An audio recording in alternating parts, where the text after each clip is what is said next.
Hello बच्चे, good morning. और क्या हाल है? बढ़िया, गुड।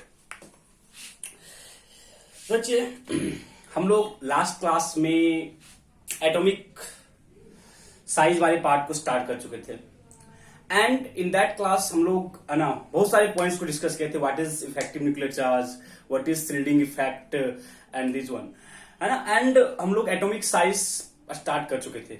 हमने आपको बताया था कि एटॉमिक साइज हम इंडिविजुअल एटम का फाइंड नहीं करते, हम लोग उसे कंबाइंड फॉर्म में साइज पता करते हैं। क्यों करते हैं, नहीं करते हैं, सब आपको बता चुके हैं। 4 टाइप्स के मेरे पास एटॉमिक साइज एटॉमिक रेडियस है: covalent, metallic, ionic and van der Waals. हम लोग आयनिक डिस्कस नहीं किए थे, आयनिक हम लोग डिस्कस करेंगे आज वाली क्लास में। ओके, तो हम लोगों ने वहां पे डिसाइड किया था कि कोवलेंट रेडियस सबसे छोटा होता है, देन मेटेलिक एंड सबसे बड़ा क्या होता है, वैन डेर वाल्स।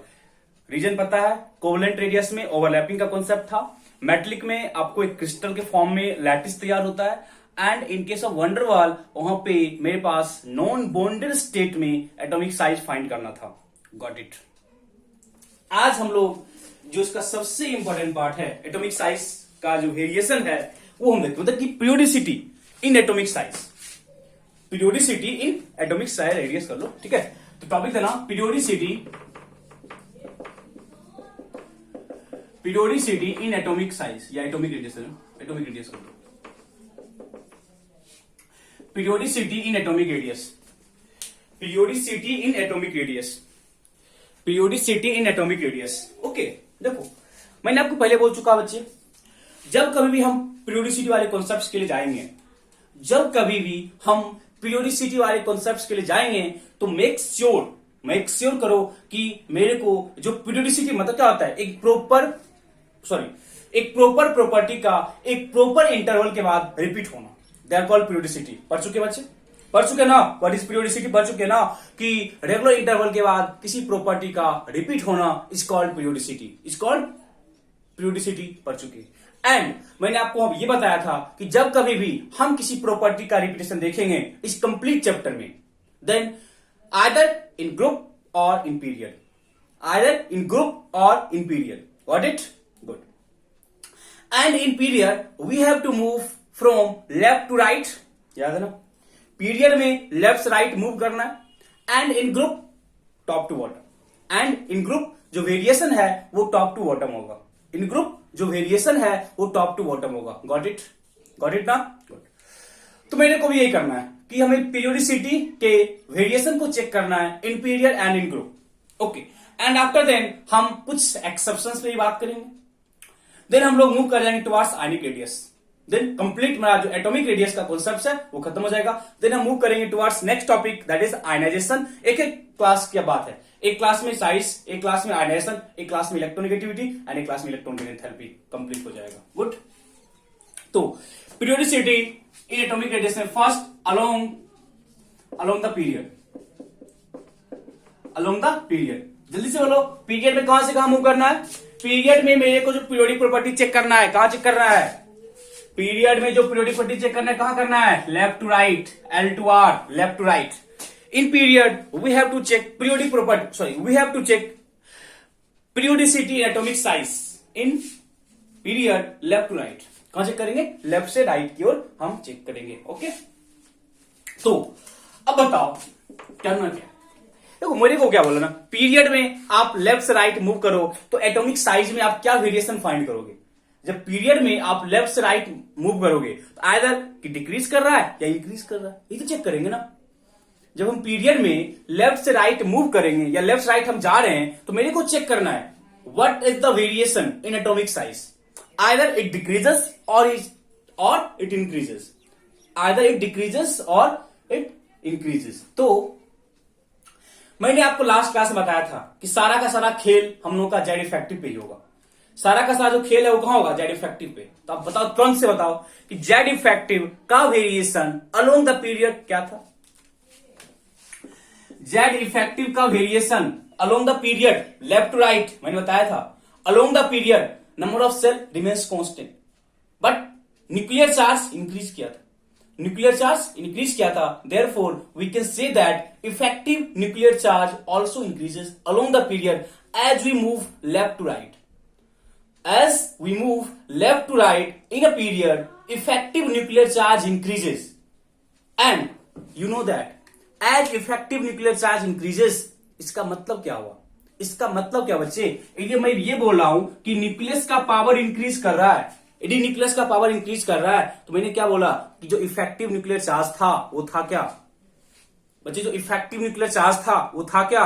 वो था न्यूक्लियस का आउटर मोस्ट पे फोर्स कितना लग रहा है। यदि आप इसको इंक्रीज करा दिए तो ऑब्वियस है बच्चे कि न्यूक्लियस का पावर इंक्रीज किया है।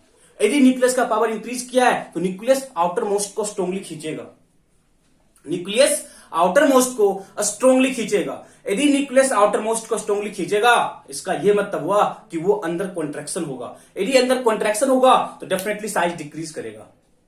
जेड इफेक्टिव इंक्रीज किया, न्यूक्लियस का पावर इंक्रीज किया। यदि न्यूक्लियस का पावर इंक्रीज किया, इसका यह मतलब हुआ न्यूक्लियस आउटर मोस्ट को स्ट्रांगली अपनी तरफ खींचेगा तो साइज डिक्रीज करेगा। साइज क्या होगा? डिक्रीज करेगा। तो मैं ये बोल सकता हूं कि Z effective increase left to right in a period, Z effective increases. Therefore, force of attraction on outermost cell electron increases. Therefore, contraction होगा and जो atomic radius है बच्चे, atomic radius है वो क्या करेगा? डिक्रीज करेगा। and जो atomic radius है वो क्या करेगा? डिक्रीज करेगा। Got it ना? Again, I am repeating. In period, as we move, first of all सुनो फिर लिखना। In period, as we move left to right, then effective nuclear charge increases. That is, Z effective increases. It means force of attraction on outermost cell electron by the nucleus increases. If it increases, it means there is contraction. It means यदि contraction होगा तो outermost cell जो है वो अंदर आना चाहेगा। यदि अंदर आना चाहेगा, definitely size decrease करेगा। नोट करो। On moving left to right in a period, Z effective increases. In period, Z effective increases. But एक चीज क्लियर करना, जब कभी बच्चे आप बोर्ड में लिखते हो, बोर्ड में जबकि आप इसको इस तरह के क्वेश्चंस को आंसर करते हो, never go for Z effective. You have to write full form, that is effective nuclear charge increases. Effective nuclear charge increases due to which outermost cell electron are pulled towards nucleus. Therefore outermost cell electron pull towards nucleus. Outermost cell electron pull towards nucleus and hence size decreases.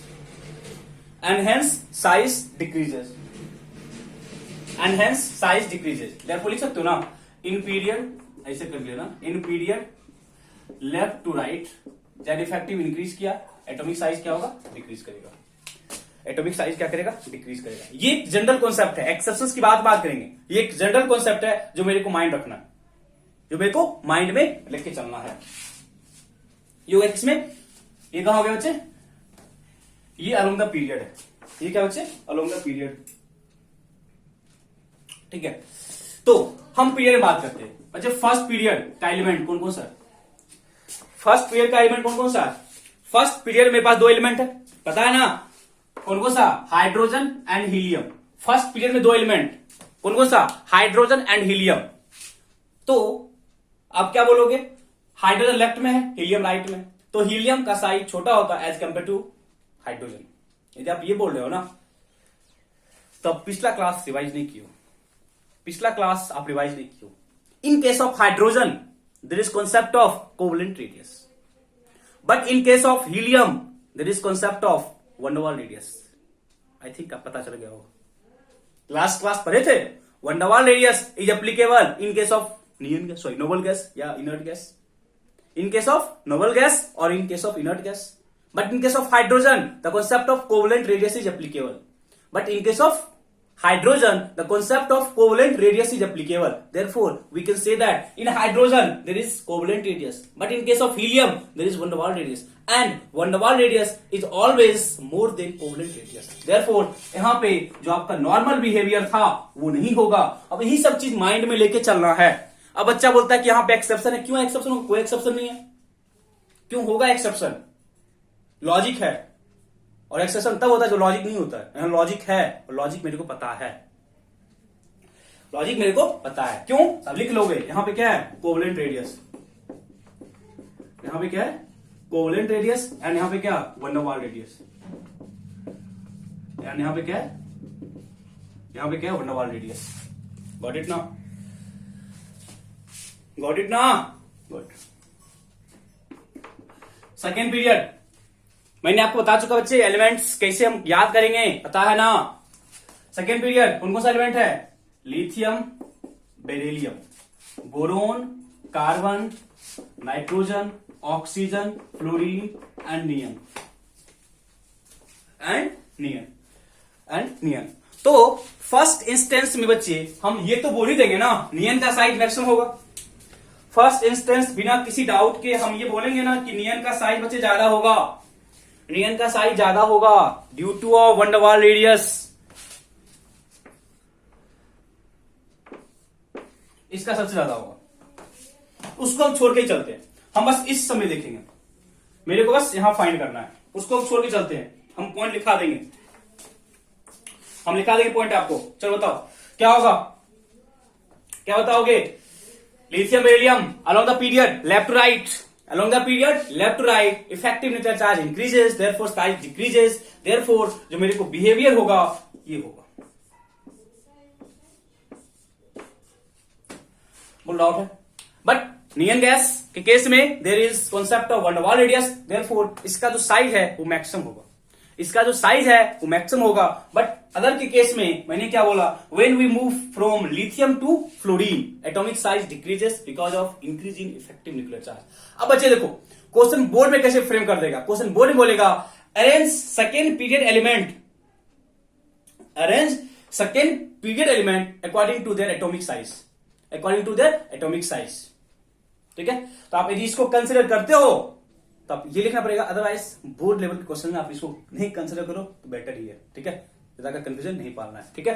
And for third period आप लोग खुद भी कर सकते हो. आप third period element कम से come third period तक आपको एलिमेंट्स पता होना चाहिए.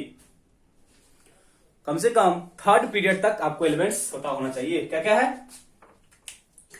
क्या क्या एलिमेंट है बच्चे? Sodium, magnesium, then aluminium, silicon, phosphorus, sulphur, chlorine and argon. Chlorine and argon. देन क्या लिखेंगे फिर से? Again argon having maximum radius because van der Waals. Argon having maximum atomic radius because of van der Waals radius, because of van der Waals radius. And from sodium to chlorine, again I am saying that as we move along the period, as we move left to right in a period, atomic size decreases. Atomic size decreases because of this one, because of increasing effective nuclear charge, because of increasing effective nuclear charge. कोई confusion नहीं होना चाहिए. 3 period important है. बाकी हम question आप 4th period में आ जाना, सेक्शन स्टार्ट हो जाएगा. हम 4th पीरियड को यहाँ पे नहीं कर रहे, बट आपको अप टू 3rd पीरियड के कॉन्सेप्ट में कहीं डाउट है क्योंकि 4th पीरियड से हम लोग का कॉन्सेप्ट आ जाएगा डी ब्लॉक का, तो उसको हम आज सेपरेट करेंगे. फर्स्ट ऑफ ऑल एक नंबर का डाउट है, इतने भी डाउट नहीं है ना, तो आप एक पॉइंट भी नोट करके लिख लो. पॉइंट लिखो नोट करके. नोबल गैस, नोबल गैस और inert gas, noble gas or inert gas having, noble gas or inert gas having maximum radius, noble gas or inert gas having maximum radius, noble gas or inert gas having maximum radius in its corresponding period. Noble gas or inert gas having maximum radius, having maximum radius in its corresponding group. Sorry, period, not group. Maximum radius in its corresponding period, in its corresponding period. अब दिमाग मत लगाना, हम period की बात कर रहे हैं। अपने पीरियड में, जिस पीरियड में वो लाई करता है, in that period it has maximum atomic radius. In that period it has maximum atomic radius. Maximum atomic radius अपने पीरियड में, मैक्सिमम अपने पीरियड में, मैक्सिमम अपने पीरियड में। And reason van Waals radius. And reason is van Waals radius. And reason is van Waals radius.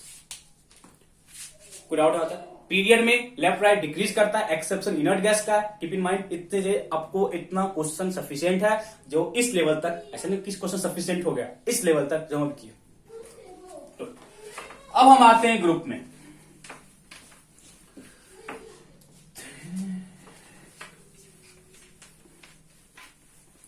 अब हम group की बात करते हैं। Along the group that is top to bottom. Group में हमेशा बात होगी टॉप टू बॉटम की। ग्रुप में हमेशा बात होगी टॉप टू बॉटम की, ठीक है। अब ये चीज माइंड में हमेशा हमें बोलेंगे।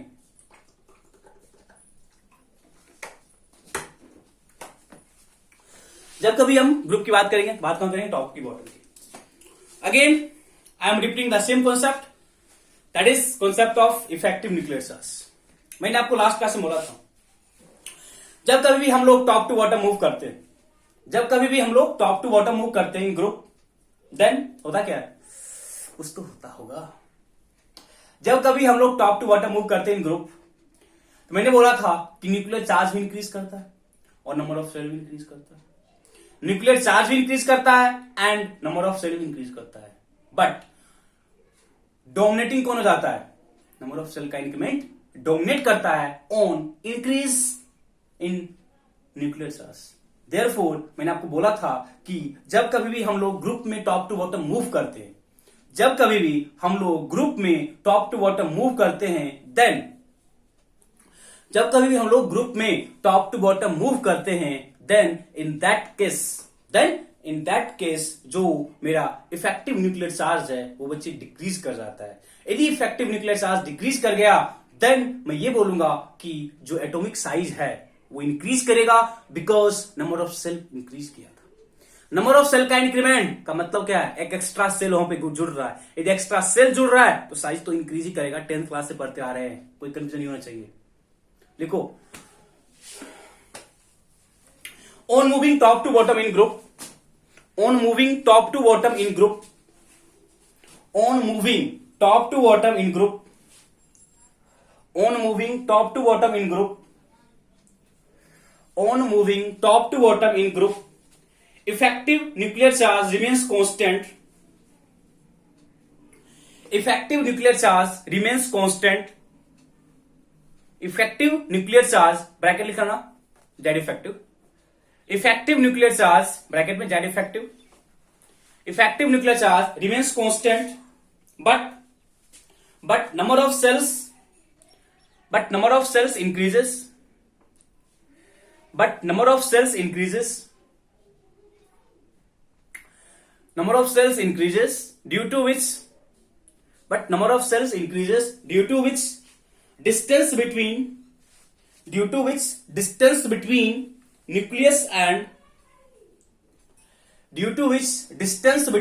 nucleus and outermost cell electron increases.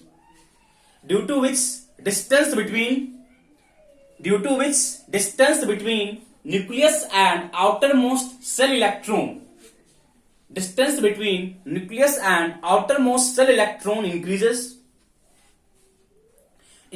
and hence size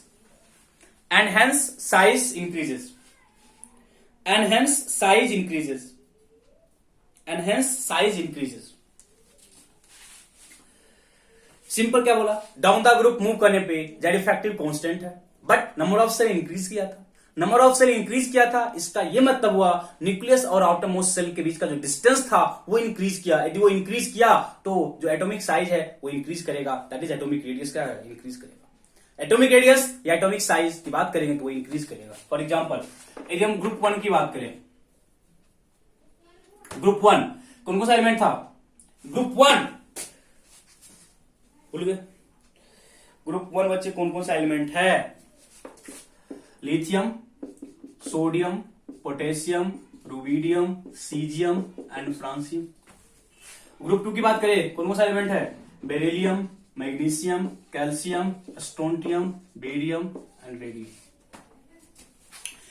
बच्चे हमने आपको लर्निंग ट्रिक भी बता दिया था, हम लोग लर्निंग ट्रिक पे भी काम कर चुके थे, तो अब बच्चे आपको कम से कम याद होना चाहिए। मैंने आपको बोला था कि you must have complete idea of periodic table, ताकि आप इन चीजों को इजीली समझ सको। ठीक है, अब अभी आप फिर से याद करना स्टार्ट करोगे तो बच्चे दिक्कत है, तब तो दिक्कत हो जाएगा। ठीक है, सिंपल सा, without any exception, down the group number of shell increase किया, distance between nucleus and outermost increase किया, तो आप लोग खुद से करोगे।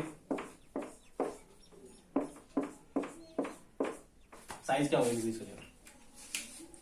साइज क्या होगा? इंक्रीज करेगा। साइज क्या करेगा? इंक्रीज करेगा। तो बोर्ड लेवल के एग्जाम में हम लोग को कैसे क्वेश्चन फ्रेम करेगा? जल्दी से बोलो। बोर्ड लेवल में क्वेश्चन कैसे फ्रेम करेगा? Arrange period first, second period, third period, group 1 and group 2 element in their radius, in their increasing और decreasing atomic size, in their increasing और डिक्रीजिंग एटॉमिक साइज। तो आई थिंक अब हम लोग उतने ज्यादा कंफर्ट हो चुके हैं कि इन सारे क्वेश्चंस में मेरे को दिक्कत नहीं होने वाला है।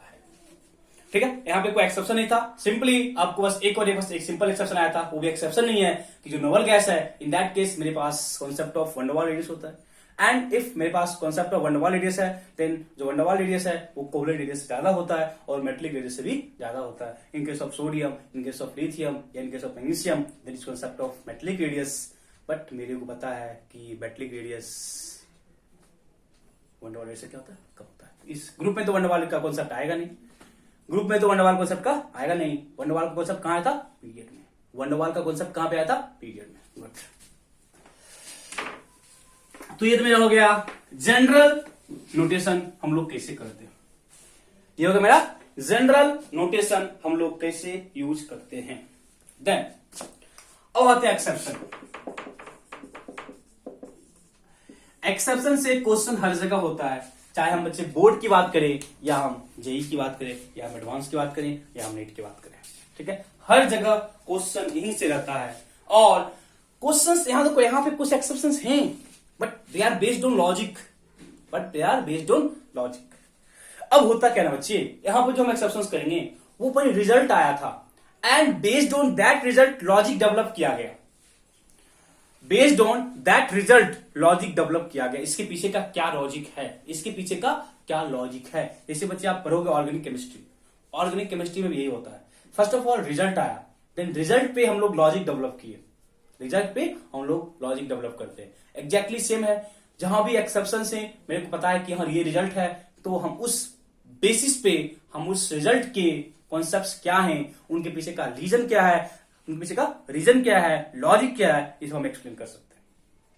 ओके, तो स्टार्ट करते हैं first exception in D block. D block में मेरे को सिंपली 3D सीरीज की बात करनी होती है, मेरे को बेसिकली 3D सीरीज की बात करनी होती है। 3D सीरीज का मतलब है first transition series. I think मैंने आपको आइडिया दिया था what is transition element, what is transition element. या तो आपको बोलेगा डी ब्लॉक बोला, तो डी ब्लॉक में क्या है, 3D का इलेक्ट्रॉन भी फिल होगा, 4D में भी होगा, 5D में भी, 6D में भी होगा। तो हम लोग बेसिकली बात करते हैं बच्चे 3D सीरीज की, जहां से क्वेश्चन फ्रेम होता है 3D सीरीज, या it is called first transition series.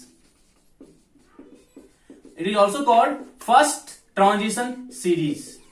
It is also called first transition series. I think पता चल गया आपको। 3D क्यों बोले बच्चे, क्योंकि इन केसेस में जो लास्ट इलेक्ट्रॉन है they are in 3D series, they are in 3D subshell, they are in 3D subshell. And first transition बोले बिकॉज मेरे को पता है व्हाट इज ट्रांजिशन एलिमेंट, क्या था, element having partially field d subcell in their ground state or any one of their stable oxidation state. Good. तो 3D series में क्या एक्सेप्शन है, हम लोग एलिमेंट्स को भी लिख सकते हैं विदाउट एनी डाउट, हम लोग एलिमेंट्स को भी लिख सकते हैं। Starting from scandium, titanium, vanadium, chromium, manganese, iron, cobalt, nickel, copper and zinc.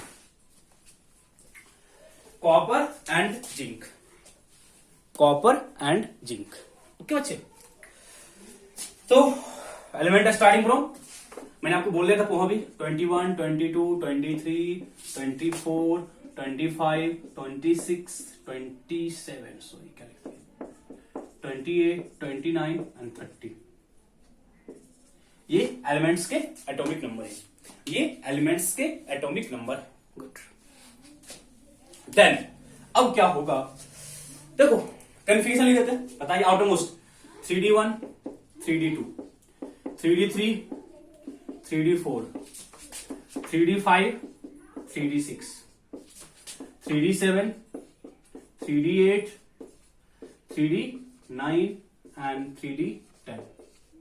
But थोड़ा बहुत आपको पता है कुछ एक्सेप्शन से यहां भी 3D5 हो जाता है एंड यहां भी 3D10 हो जाता है, पता है ना, पता है बच्चे। 3D10 आपको दो जगह आया बिकॉज पता था ना, in case of chromium there is exception in configuration, that is 3D5 and 4s1। यहां क्या होता है 3D10 4s1, पता है बच्चे एक्सेप्शंस होते हैं एटॉमिक साइज में इन case of chromium and copper. I think अब आप लोग पढ़ रहे हो कि व्हाट इज कॉन्फ़िगरेशन, ठीक है। तो मेरे को पता है जब हम लोग 21 से 30 की ओर मूव करते हैं तो हम अलोंग द पीरियड मूव कर रहे हैं। जब हम लोग अलोंग द जब हम लोग बच्चे 21 से 30 की तरफ मूव कर रहे हैं तो हम कहां मूव कर रहे हैं, इन पीरियड, इन पीरियड। तो जो मेरा जनरल कॉन्सेप्ट था, in period as we move left to right, in period as we move left to right atomic size decrease करेगा। क्या होगा, एटॉमिक साइज डिक्रीज करेगा। तो डिक्रीज यहां भी करना चाहिए था, डिक्रीज यहां भी करना चाहिए था, दैट इज जो हम एक्सपेक्ट करेंगे, जो हम एक्सपेक्ट करेंगे, जो हम एक्सपेक्ट करेंगे क्या होगा, अस्केंडियम डिक्रीज करेगा ना, scandium, titanium, vanadium, chromium, manganese, then iron, then cobalt, nickel, copper and zinc. हम ये नॉर्मल बिहेवियर ऑब्जर्व करते, हम ये नॉर्मल बिहेवियर बच्चे ऑब्जर्व करते, बिकॉज एज वी मूव, समझो as we move left to right atomic size decrease करता है, एटॉमिक साइज डिक्रीज करता है, तो नॉर्मल बिहेवियर यहां पे ये होता, एक्सपेक्टेड है। बट द एक्चुअल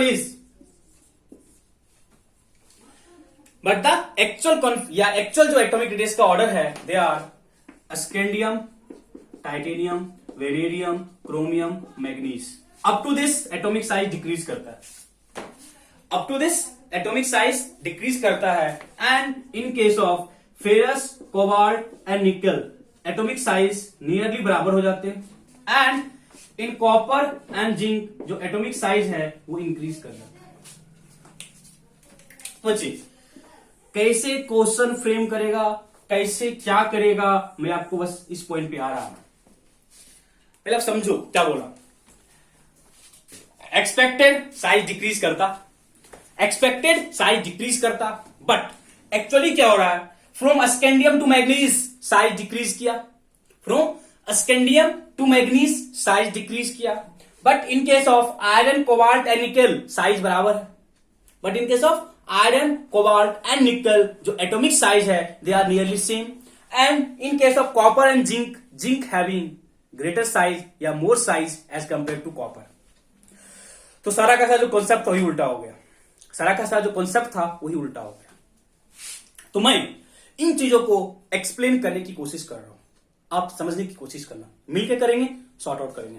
देखो first of all from scandium to manganese size यदि डिक्रीज किया तो एक लाइन में क्या बोलोगे, एक लाइन में क्या बोलोगे, in period effective nuclear charge increase करता है, in period effective nuclear charge increase करता है। यदि पीरियड में इफेक्टिव न्यूक्लियर चार्ज इंक्रीज किया तो साइज डिक्रीज करेगा। और मैं बोल सकता हूं from scandium to manganese size decrease किया है, इसका मतलब है इफेक्टिव न्यूक्लियर चार्ज इंक्रीज किया होगा। Z effective increases therefore size decreases. Got it ना, गॉट इट ना। जेड इफेक्टिव क्यों इंक्रीज किया था, क्योंकि शिल्डिंग पावरफुल था। शिल्डिंग पावरफुल होता है तो जेड इफेक्टिव कम होता है, शिल्डिंग वीकर होगा जेड इफेक्टिव ज्यादा होगा। इस केस में बात करें, इस केस में बात करें तो फेरस, आयरन, कोबाल्ट और निकेल में यदि साइज बराबर है, इसका यह मतलब हुआ कि न्यूक्लियस तो खींच रहा होगा, undoubtedly nucleus outermost shell को खींच रहा होगा, but at the same time जो सील्डिंग है, प्रोटेक्शन लेयर है between nucleus and outermost, एक सील्डिंग पावर था, मैंने आपको लास्ट क्लास में एक्सप्लेन किया था, वो सील्डिंग पावर इंक्रीज कर गया। जेड इफेक्टिव बोला अंदर खींचेंगे, सील्डिंग बोला नहीं बाहर जाने देंगे, नहीं बाहर भेजेंगे, दोनों लड़ाई हो गया, दोनों अपना अपना पावर दिखाया और अल्टीमेटली दोनों का पावर बराबर दिखा। ये दोनों का पावर बराबर दिखा तो हम बोलेंगे जितने पावर से मैंने आउटर मोस्ट को खींचा उतने ही पावर से जो इनर सेल था उसको बाहर धक्का दिया, जितने पावर से हमने आउटर मोस्ट को अंदर खींचा उतने ही पावर से जो इनर सेल था उसने उसको बाहर धक्का दिया। तो क्या बोलेंगे, net resultant zero, net power zero. It means हम ये बोल सकते हैं बच्चे, इन केस में जो जेड इफेक्टिव है they are nearly equal to shielding, therefore size क्या हो गया, नियरली सेम, देयरफॉर साइज क्या हो गया, नियरली सेम। इट मीन्स जहां पे साइज क्या है, नियरली सेम है, जहां पे साइज क्या है, नियरली सेम है, इन दैट केस तो हम क्या बोले, पहले यहां पे रिजल्ट आया एंड उस रिजल्ट पे हम लॉजिक डेवलप कर सकते हैं, उस रिजल्ट पे हम लोग लॉजिक डेवलप कर सकते हैं। एंड इन दिस केस अब आप बोल सकते हो बच्चे, यदि जिंक का साइज कॉपर से ज्यादा हुआ होगा तो जो मेरा खींचने वाला पावर था वो कम हो गया होगा और जो बाहर जाने वाला पावर था वो डेफिनेटली इंक्रीज कर गया होगा। इट मीन्स इस केस में जेड इफेक्टिव कम होगा किससे, सील्डिंग से, देयरफॉर जो साइज है वो इंक्रीज कर गया।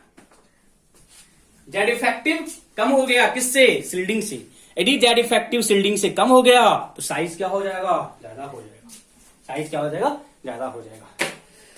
तो मैं क्या बोल रहा हूं समझा, मैंने क्या बोला, जो डी ब्लॉक का या जो फर्स्ट ट्रांजिशन सीरीज है या जो 3D सीरीज है इधर उसकी बात करते हो, 3D या 4D बात बराबर हो गया, 3D की बात करो या 4D की बात करो या 5D की बात करो, बात बराबर होगा, उतना नहीं पूछेगा आपको। मेरे को जो फोकस करना है वो 3D से में करना है। जो पार्ट करा रहा हूं बच्चे उससे एक क्वेश्चन कहीं बाहर नहीं आएगा, उससे एक सिंगल क्वेश्चन बाहर नहीं आएगा, ठीक है। जो पार्ट करा रहा हूं कभी भी किसी एग्जाम की बात कर लो, बाहर क्वेश्चन नहीं आएगा। मैंने क्या बोला कि मेरे को एक्सपेक्टेड बिहेवियर ये होता कि पीरियड में साइज डिक्रीज करता, but the actual behaviour is this one, that is in 3D series. अब समझो लॉजिक क्या, अब इसी को हम लिखाएंगे statement. In 3D series as we move left to right, that is from scandium to zinc. हम बस डी सीरीज की बात कर रहे हैं, स्कैंडियम टू जिंक यदि हम मूव करते हैं, then first atomic size decreases because Z effective increases. From scandium to manganese, कभी कभी किसी बुक में डिफरेंट ऑर्डर देगा, but you don't have go for that. Different publication में कभी कभी आपको उल्टा पुल्टा लिख देगा, बट आपको उसके लिए जाना भी नहीं है, कभी भी गलती से मत जाना उसके लिए। जो बता रहे हैं इतने पे स्टिक करो। From scandium to manganese size first decreases, and for iron, cobalt and nickel size are nearly same, but in case of copper and zinc size क्या हुआ, डिक्रीज किया, साइज क्या करेगा, इंक्रीज करेगा। It means in 3D series as we move left to right, atomic size first decreases and then constant and then increases. Reason है जो मेरे को रिजल्ट है, उस रिजल्ट के बेसिस पे हम रीजन को डेवलप कर दिए। यदि साइज डिक्रीज किया होगा तो जब जेड इफेक्टिव है वो इंक्रीज किया होगा, यदि साइज सेम है तो जेड इफेक्टिव इक्वल टू क्या होगा, सील्डिंग हुआ होगा। यदि साइज इंक्रीज किया then shielding is more powerful than effective nuclear charge, then shielding is more powerful as compare to effective nuclear charge. First of all आप इसको नोट कर लिए,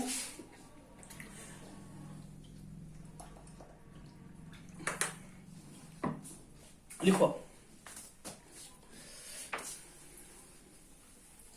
In 3D series, लिखो, in 3D series as we move left to right,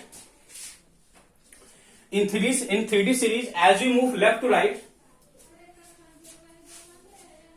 in 3D series as we move left to right, atomic size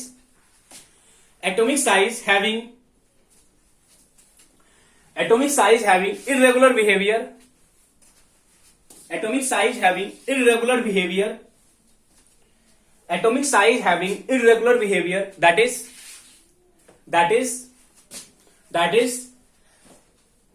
from scandium to manganese, Sc लिखे ना, from Sc scandium to manganese, that is from scandium to manganese atomic size decreases, from scandium to manganese atomic size decreases, from scandium to manganese atomic size decreases because from scandium to manganese atomic size decreases because effective nuclear charge increases. Scandium to manganese atomic size decreases because effective nuclear charge increases. Effective nuclear charge increases. And from iron to nickel, and from iron to nickel, and from iron to nickel atomic size are nearly same, and from iron to nickel atomic size are nearly same, atomic size are nearly same because atomic size are nearly same because Z effective is nearly equal to shielding power, because Z effective is nearly equal to shielding power, because Z effective is nearly equal to shielding power, Z effective is nearly equal to shielding power, but from copper to zinc, but from copper to zinc atomic size increases, but from copper to zinc atomic size increases, but from copper to zinc atomic size increases because shielding power is more than effective nuclear charge, because shielding power is more than effective nuclear charge, because shielding power is more than effective nuclear charge. Shielding power is more than effective nuclear charge. ठीक है, ज्यादा logic पे जा रहे हैं, झूठ का है और भी सारे बहुत सारे है ना, कभी कुछ बोलेगा, but they are not important. ठीक है, तो हम उस वाले पार्ट को ज्यादा कवर नहीं कर रहे हैं. यदि किसी बच्चों को ज्यादा प्रॉब्लम होगा तो हम जब क्लास मिलेंगे तो हम इन चीजों को और भी आपको अच्छे से बता देंगे, but they are not important.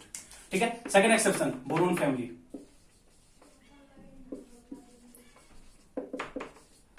बोल सकते हो ना, very very very important. Definitely question frame करता है. यदि एटॉमिक साइज से क्वेश्चन आने की प्रोबेबिलिटी है जेई वगैरह में तो इसी वाले पार्ट से आएगा. Make sure. अब किसी बच्चे के मन में क्लूलाहट होगी, एनसीईआरटी में नहीं दिया हुआ, एनसीईआरटी में नहीं दिया हुआ. तो बच्चे आपके सिलेबस में पी ब्लॉक भी पढ़ना है, and P block you have to study group 13. This is the element of group 13. Boron family is in group 13. Boron family is in group 13. तो आपको वहां पढ़ना होगा, आपको वहां पढ़ना होगा. हम वहां पे क्यों पढ़ेंगे?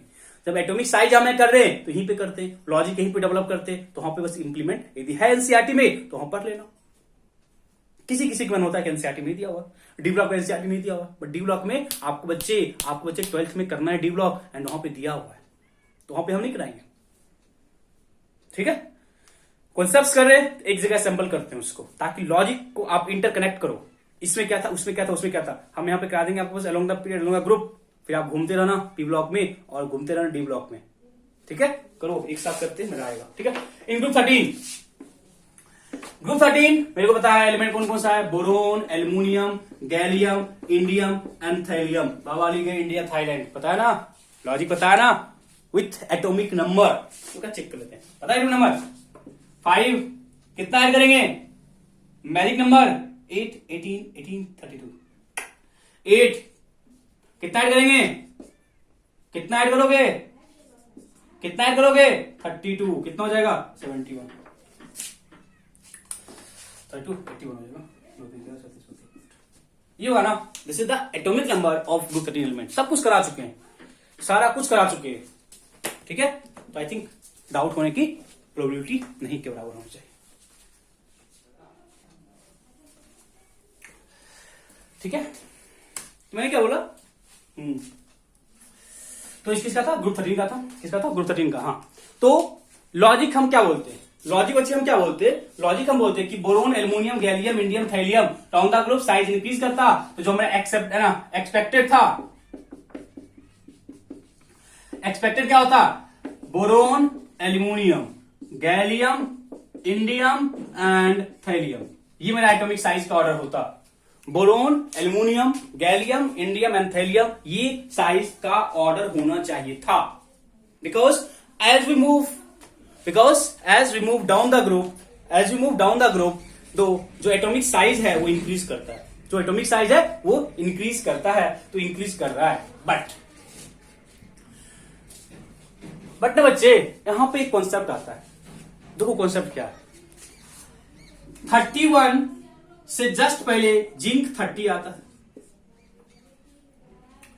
इन 30 में मेरे पास 3d10 कॉन्फ़िगरेशन होता है, पता है ना, 30 में 3d10 होता है। एंड यहां पे 31 है, तो 3d के बाद मेरे पास इलेक्ट्रॉन आता है कहां पे, 4p में। तो यहां पे क्या होता है, 4p1, क्या होता है, 4p1। समझो, जिंक में 3d10 था, एंड गैलियम जो है वो जिंक के जस्ट बाद का एलिमेंट, जो गैलियम है वो जिंक के जस्ट बाद का एलिमेंट है। और जिंक में जो लास्ट इलेक्ट्रॉन है वो कहां पे है, 4p में है। जिंक में जो लास्ट इलेक्ट्रॉन है वो कहां पे है, 4p में। यदि जिंक में लास्ट इलेक्ट्रॉन 4p में है, तो आप बोलोगे इसका जो इनर सेल है वो कौन है, 3d। जो जिंक का मतलब 3d के बाद क्या आया, 4p, 4s2 भी होगा, मुझे नहीं जाने, 4s2, 4p1, 4p1 क्या है, आउटरमोस्ट है। और इनर कौन है, 3d है, इनर कौन है, 3d है। एंड 3d का बच्चे जो शिल्डिंग है, पता ना डी का शिल्डिंग क्या होता है, वीक होता है। यदि डी का शिल्डिंग वीक है तो जेड इफेक्टिव ज्यादा हो गया होगा, और जेड इफेक्टिव ज्यादा हो गया होगा तो जो गैलियम है उसमें स्लाइटली डिक्रीज होता है in atomic size. There is slightly decrease in atomic size as compare to aluminium. There is slightly decrease in atomic size, there is slightly decrease in atomic size as compare to aluminium. देखो अब जो actual है, boron, then gallium, then aluminium, then indium, then thallium. Boron, gallium, aluminium, indium, thallium. तो मेरा expected था this one, actual में gallium aluminium से कम हो जाता है। And it is because of, due two of transition contraction,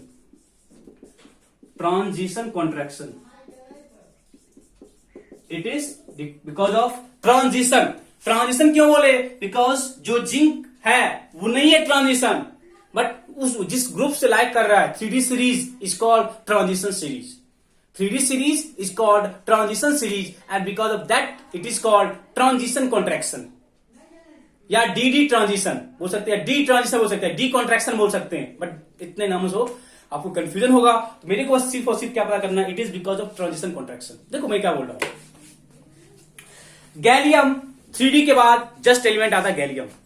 तो ये जो बिहेवियर है ना बच्चे, वो सिर्फ और सिर्फ गैलियम में ऑब्जर्व किया जाता है। ये जो बिहेवियर है ना वो सिर्फ और सिर्फ गैलियम में ऑब्जर्व किया जाता है, ठीक है, क्योंकि गैलियम में जिंक के जस्ट बाद है, और गैलियम में जिंक के जस्ट बाद है, तो जिंक में क्या था, 3d था, 3d10 था, and that shell that subshell having poor shielding. D का सील्डिंग क्या है, पुअर है। यदि डी का सील्डिंग पुअर है तो जेड इफेक्टिव ज्यादा हो जाता है।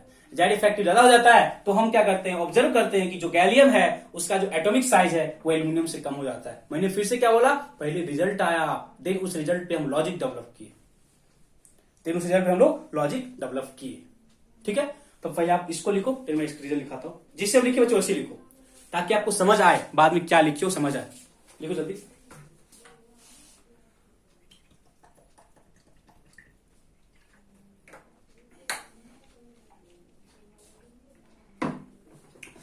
लिखो बच्चे, a small size of gallium as compared to aluminium, a small size of gallium as compared to aluminium is due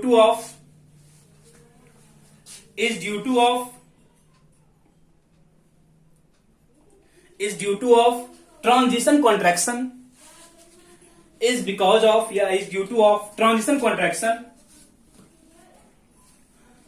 is because of transition contraction is because of transition contraction or poor shielding of, इसमें लिखना, और poor shielding of 3D subcell और poor shielding of 3D subcell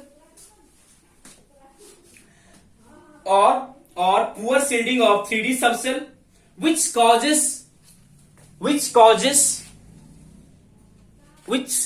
poor shielding of 3D subcell which causes increase in effective nuclear charge, which causes increase in effective nuclear charge, which causes increase in effective nuclear charge। फिर से देखो मैंने क्या बोला, reason क्या है इसका, because of transition contraction, and transition contraction था उसका मीनिंग क्या है, poor shielding of 3D subshell. And यदि शील्डिंग यदि पुअर शील्डिंग है जिसका बच्चे मतलब पता है कि जो जेड इफेक्टिव है वो इंक्रीज कर जाएगा, जेड इफेक्टिव क्या करेगा, इंक्रीज कर जाएगा। यदि जेड इफेक्टिव इंक्रीज कर गया तो साइज में स्लाइटली डिक्रीमेंट होता है। बच्चे इतना ही लिखना है, because of transition contraction. And what is transition contraction, कि जेड 3D का जो शील्डिंग है वो पुअर है, यदि 3D का शील्डिंग पुअर है तो इफेक्टिव न्यूक्लियर चार्ज इंक्रीज कर जाएगा। तो क्या होगा, इफेक्टिव न्यूक्लियर चार्ज इंक्रीज कर जाएगा। यदि इफेक्टिव न्यूक्लियर चार्ज इंक्रीज कर गया तो साइज क्या करेगा, डिक्रीज करेगा। एक बच्चे आप नोट करके पॉइंट लिखो, एक पॉइंट लिखो नोट करके, एक लिखा पॉइंट नोट करके। Transition contraction is observe, transition contraction is observed in case of d block element. Transition contraction is observed in case of d block element. Transition contraction is observed in case of d block element. Transition contraction is observed in case of d block element, and after d block element it is observed only in case of gallium, and after d block element it is observed only in case of gallium, and after d block element it is observed only in case of gallium, and after d block element it is observed only in case of gallium, only in case of gallium।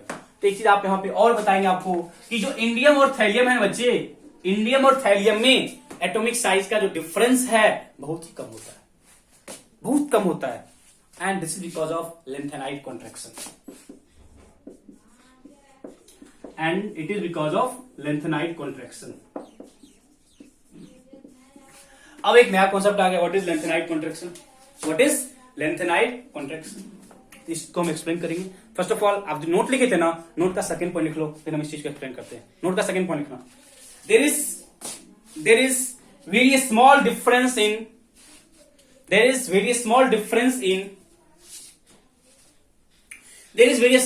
Of size, there is very small difference of atomic size, there is very small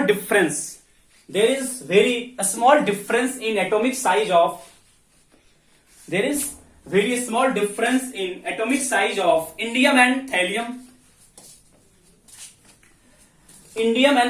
It is because of lengthenide contraction. Sorry, हाँ सही है। Very small difference in atomic size of indium and thallium. It is because of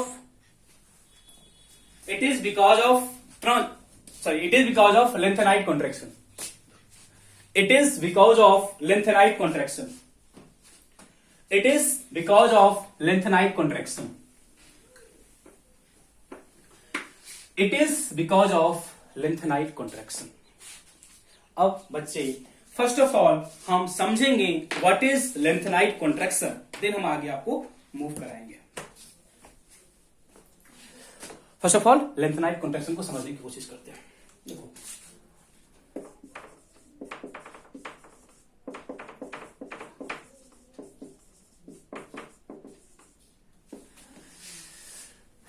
देखो जी क्या होता है, देखो lanthanide का मतलब है, लेंथेनाइड सीरीज की बात करेंगे, and lanthanide series is observe after lanthanum. And आपको पता है कि जो लेंथेनाइड सीरीज है वो 58 से 71 के बीच होता है, आप लोगों को पता है ना, 58 से 71 के बीच क्या होता है लेंथेनाइड कॉन्ट्रैक्शन, इसमें तो किसी को डाउट है नहीं। बिकॉज हम लोग बता चुके हैं लेंथेनाइड सीरीज कहां पे होता है। 58 से 71 क्या होता है? Lanthanide series. गुड। एंड आपको पता भी होगा कि लेंथेनाइड सीरीज में लास्ट इलेक्ट्रॉन 4f सबसेल में आता है। लेंथेनाइड सीरीज में जो फर्स्ट एलिमेंट है उसका जो कन्फिगरेशन होता है 4f1 होता है एंड 4f1 से 4f14 तक का एलिमेंट इलेक्ट्रॉन ऑफ फील्ड होगा। क्लियर है ना? सारा हम किए हुए, सारा कुछ हम किए हुए। लेंथेनाइड का फर्स्ट एलिमेंट कौन होगा? सीरियम, याद है। एंड लास्ट एलिमेंट कौन होगा? 71 लुटेटियम, बताए थे, पता है ना? बताए बच्चे, सब किया हुआ है। ठीक है। 51 से 71 लेंथेनाइड सीरीज में जो एलिमेंट है उसका एटॉमिक नंबर होता है 58 से 71 एंड इन लेंथेनाइड सीरीज जो लास्ट इलेक्ट्रॉन है वो कहां पे जाता है? 4f में। इन लेंथेनाइड सीरीज जो लास्ट इलेक्ट्रॉन है वो कहां जाता है? 4f में। यदि लास्ट इलेक्ट्रॉन 4f में गया तो आपको पता है बच्चे 4f का शिल्डिंग पुअर है, यस और नो? यदि लास्ट इलेक्ट्रॉन 4f में गया और मेरे को ये पता है कि जो शिल्डिंग है 4f का बहुत ही कम होता है, f का शिल्डिंग बहुत कम होता है। यदि बच्चे f का शिल्डिंग बहुत कम है, यदि f का शिल्डिंग बहुत कम है तो हम इतना तो बोल सकते हैं ना बिना किसी डाउट, विदाउट एनी डाउट, हम ये बोल सकते हैं यदि शिल्डिंग पुअर है जेड इफेक्टिव ज्यादा हो गया होगा। यदि जेड इफेक्टिव ज्यादा होगा तो साइज डिक्रीज या इंक्रीज करेगा। यदि जेड इफेक्टिव ज्यादा होगा तो साइज इंक्रीज करेगा कि डिक्रीज करेगा? डिक्रीज करेगा ना, क्योंकि जेड इफेक्टिव इंक्रीज कर गया तो न्यूक्लियस और आउटरमोस्ट के बीच का जो फोर्स ऑफ अट्रैक्शन है वो इंक्रीज कर जाएगा। यदि फोर्स ऑफ अट्रैक्शन इंक्रीज कर गया तो साइज में डेफिनेट का एक डिक्रीज होगा, साइज में डेफिनेटली डिक्रीज हम ऑब्जर्व करेंगे। तो देखो, समझो पहले क्या बोल रहा मैं, समझो देन लिखोगे, अपने आप आपको समझ आएगा। It means in lanthanide series मेरे को मूव करना है फ्रॉम 58 से 71। In lanthanide series we have to move from 58 to 71। जब बच्चे हम 58 से 71 मूव करेंगे तो जो लास्ट इलेक्ट्रॉन है वो 4f में आएगा, 4f में आएगा। और जो बच्चे 4f है इसका जो शिल्डिंग है वो पुअर शिल्डिंग है, पुअर शिल्डिंग है। और बच्चे एटॉमिक नंबर इंक्रीज कर रहा है, यदि एटॉमिक नंबर बच्चे इंक्रीज कर रहा है तो इसका ये भी मतलब हुआ ना कि जो न्यूक्लियर चार्ज है वो भी तो इंक्रीज कर रहा होगा। यदि एटॉमिक नंबर इंक्रीज कर रहा है इसका मतलब ये भी हुआ ना कि न्यूक्लियर चार्ज इंक्रीज कर रहा होगा। यदि न्यूक्लियर चार्ज भी इंक्रीज कर रहा है और लास्ट इलेक्ट्रॉन 4f में आ रहा है, लास्ट इलेक्ट्रॉन 4f में आ रहा है और न्यूक्लियर चार्ज इंक्रीज कर रहा है, तो बताओ कौन करेगा डोमिनेटिंग? शिल्डिंग काम कम था, 4f का शिल्डिंग पुअर है बच्चे, बहुत कम प्रोटेक्शन देगा। यदि बहुत कम प्रोटेक्शन देगा तो डेफिनेटली आप बोलोगे कि जो इंक्रीज इन न्यूक्लियर चार्ज है वो डोमिनेट कर जाएगा, जो इंक्रीज इन न्यूक्लियर चार्ज है वो डोमिनेट कर जाएगा। यदि increase in nuclear charge dominate कर गया तो क्या बोलेंगे? जेड इफेक्टिव इंक्रीज कर जाएगा। यदि जेड इफेक्टिव इंक्रीज कर गया तो एटॉमिक साइज डिक्रीज करेगा। एटॉमिक साइज डिक्रीज करेगा, हाँ या ना बोलो? एटॉमिक साइज डिक्रीज किया, रीजन बता सकते हैं। रीजन सिंपल सा है, as we move from 58 to 71 the last electron is in 4f subshell as well as nuclear charge increases, as well as nuclear charge increases। Logic समझो, statement तो आप खुद लिख सकते हो यार। न्यूक्लियर चार्ज इंक्रीज किया, लास्ट इलेक्ट्रॉन कहां पे है? 4f में। 4f having poor shielding, 4f having poor shielding. यदि इसका पुअर शिल्डिंग है तो इफेक्टिव न्यूक्लियर चार्ज इंक्रीज कर गया। यदि इफेक्टिव न्यूक्लियर चार्ज इंक्रीज कर गया तो डेफिनेटली साइज डिक्रीज करेगा। And this concept is called lanthanide contraction, because this contraction observed in case of lengthenide series and exactly same manner से हम लोग एक्टिनाइड कॉन्ट्रैक्शन भी एक्सप्लेन करते हैं फ्रॉम 90 to 103। पता है ना? पता है ना? पता है ना? नहीं पता देखो, देखो व्हाट इज लेंथ, समझो, समझ गए तो लिखो स्टेटमेंट, ठीक है ना? लिखना लेंथेनाइड कॉन्ट्रैक्शन, लेंथेनाइड कॉन्ट्रैक्शन, ठीक है ना? With the increase in atomic number, ठीक है ना? F block in F block element, in F block element, in F block element as we move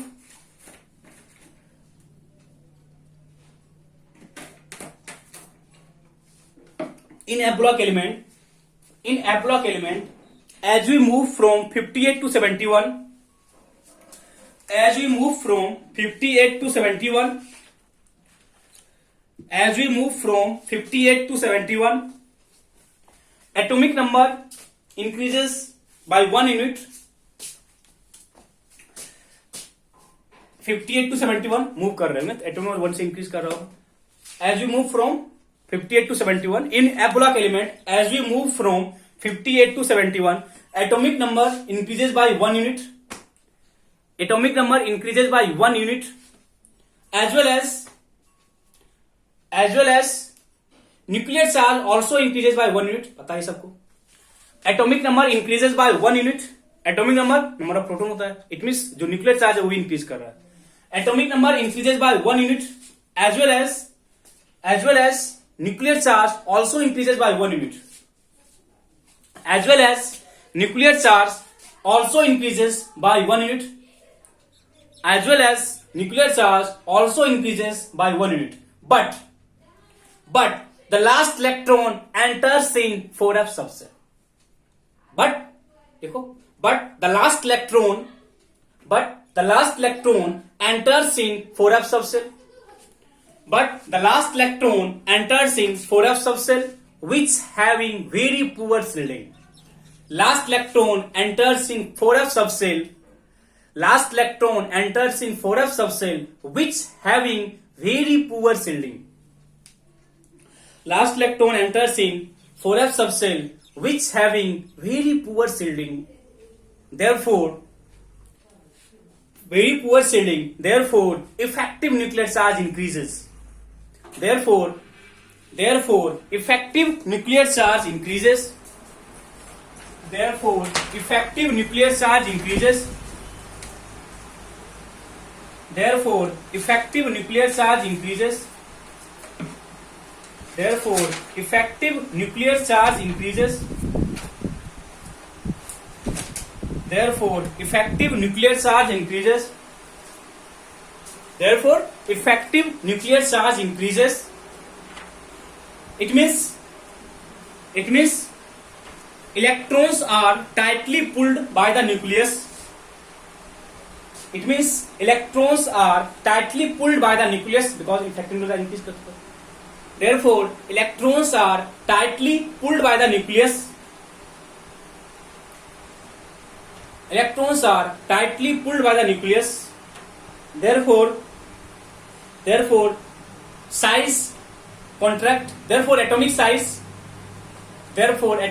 decreases, therefore atomic size decreases, therefore atomic size decreases, and this is called lengthenite contraction,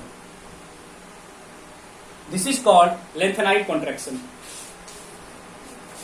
this is called lengthenite contraction। तो कुछ मैं फिर से बोल रहा हूं, आपको पता हो जाए एक बार में।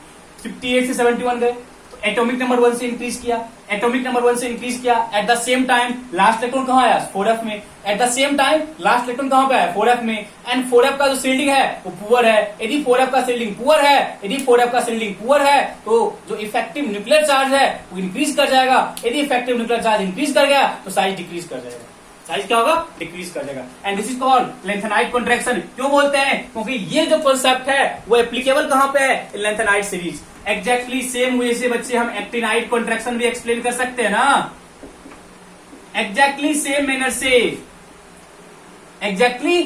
मैनर से हम लोग लेंथेनाइट कॉन्ट्रैक्शन के बाद एक्टिनाइट कॉन्ट्रैक्शन आता है, एंड 92103 में जब आप मूव करोगे तो लास्ट इलेक्ट्रॉन कहां पे आएगा, 5f में, लास्ट इलेक्ट्रॉन कहां पे आएगा, 5f में, उसका भी शील्डिंग पुअर होगा, जेड इफेक्टिव ज्यादा होगा तो साइज डिक्रीज करेगा, and this is called actinide contraction, and this is called actinide contraction. Exactly same manner है। अब माइंड में आया कि इंडियम और थैलियम का साइज क्यों बराबर होगा, इंडियम और थैलियम का साइज नियरली क्यों बराबर होगा, मैं बताऊंगा ना। देखो मैंने बोला था इंडियम और थैलियम का साइज नियरली बराबर होता है, तो इंडियम 49 था एंड ये 81 है, तो बच्चे 81 से पहले 58-71 तक तो आया होगा, एंड 58-71 तक 4f गया होगा, 4f का शील्डिंग पुअर होता है तो साइज डिक्रीज किया होगा, साइज डिक्रीज किया होगा, ठीक है। इट मीन्स इंडियम से थैलियम आ रहे हैं तो साइज इंक्रीज करना चाहिए था, बट इससे पहले 4f आ चुका है, थैलियम से पहले 4f आ चुका है, और 4f का शील्डिंग पुअर होता है ना, 4f का शील्डिंग पुअर होता है, it means because of poor shielding in दोनों का साइज नियरली बराबर हो जाता है। अभी मैं एक पॉइंट बता रहे उसके बाद आपको ये चीज समझ आ जाएगी। जस्ट ए मिनट बच्चे।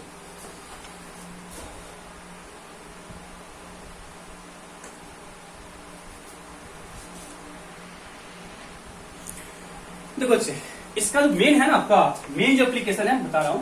देखो, हमने ग्रुप 1 और ग्रुप 2 बात किया था, याद है? हम लोगों ने ग्रुप 1 और ग्रुप 2 के लिए बात कर लिया था। Group 3 and group 4 to 12, group 3 and group 4 to 12 के लिए सेम लॉजिक होगा, ग्रुप 3 का अलग होगा। समझो क्या है। स्कैंडियम था, स्कूटर, यमहा, ला, एक पता है, 21, 39, 18 ऐड किए 57, 32 ऐड किए 89, पता है। एंड इसके बाद क्या था? स्कैंडियम के बाद याद है? स्कैंडियम के बाद क्या था? टी, जरा, हाफ, आगे अदर फोडियम था, but they are not important. कितना था? 22, कितना था? 40 एंड देन 72। समझे? बहुत सिंपल सा कॉन्सेप्ट है, बहुत सिंपल सा कॉन्सेप्ट है। तो ग्रुप 3 में बिना किसी एक्सेप्शन के साइज इंक्रीज कर रहा होगा, without any exception. It means यदि हम ग्रुप 3 की बात करें तो scandium, then yttrium, then lanthanum, then actinium, ये ग्रुप 3 का है। Scandium down the group size increase कर रहा है विदाउट एनी एक्सेप्शन, कोई एक्सेप्शन नहीं है। In group 3 atomic size increases as we move down the group. In group 3 atomic size increase कर रहा है as we move down the group without any exceptions. आपको कुछ भी एक्सेप्शंस नहीं याद रखना है। यहाँ पे एक्सेप्शन याद क्या रखना, एक्सेप्शन होता ही नहीं तो याद क्या रखेगा। चलो, बट इस केस में हम आते हैं। अब इस केस को हम अच्छी तरीके से एक्सप्लेन करते हैं। तो यहां भी हम यदि बोलते तो down the group size increase करता है तो एक्सपेक्टेड क्या होता है? एक्सपेक्टेड क्या होता है? टाइटेनियम, जिरकोनियम एंड हॉफनम, ये होना चाहिए था। टाइटेनियम, जिरकोनियम, हॉफनम होना चाहिए था। बट फिर से आया मेरा doubt.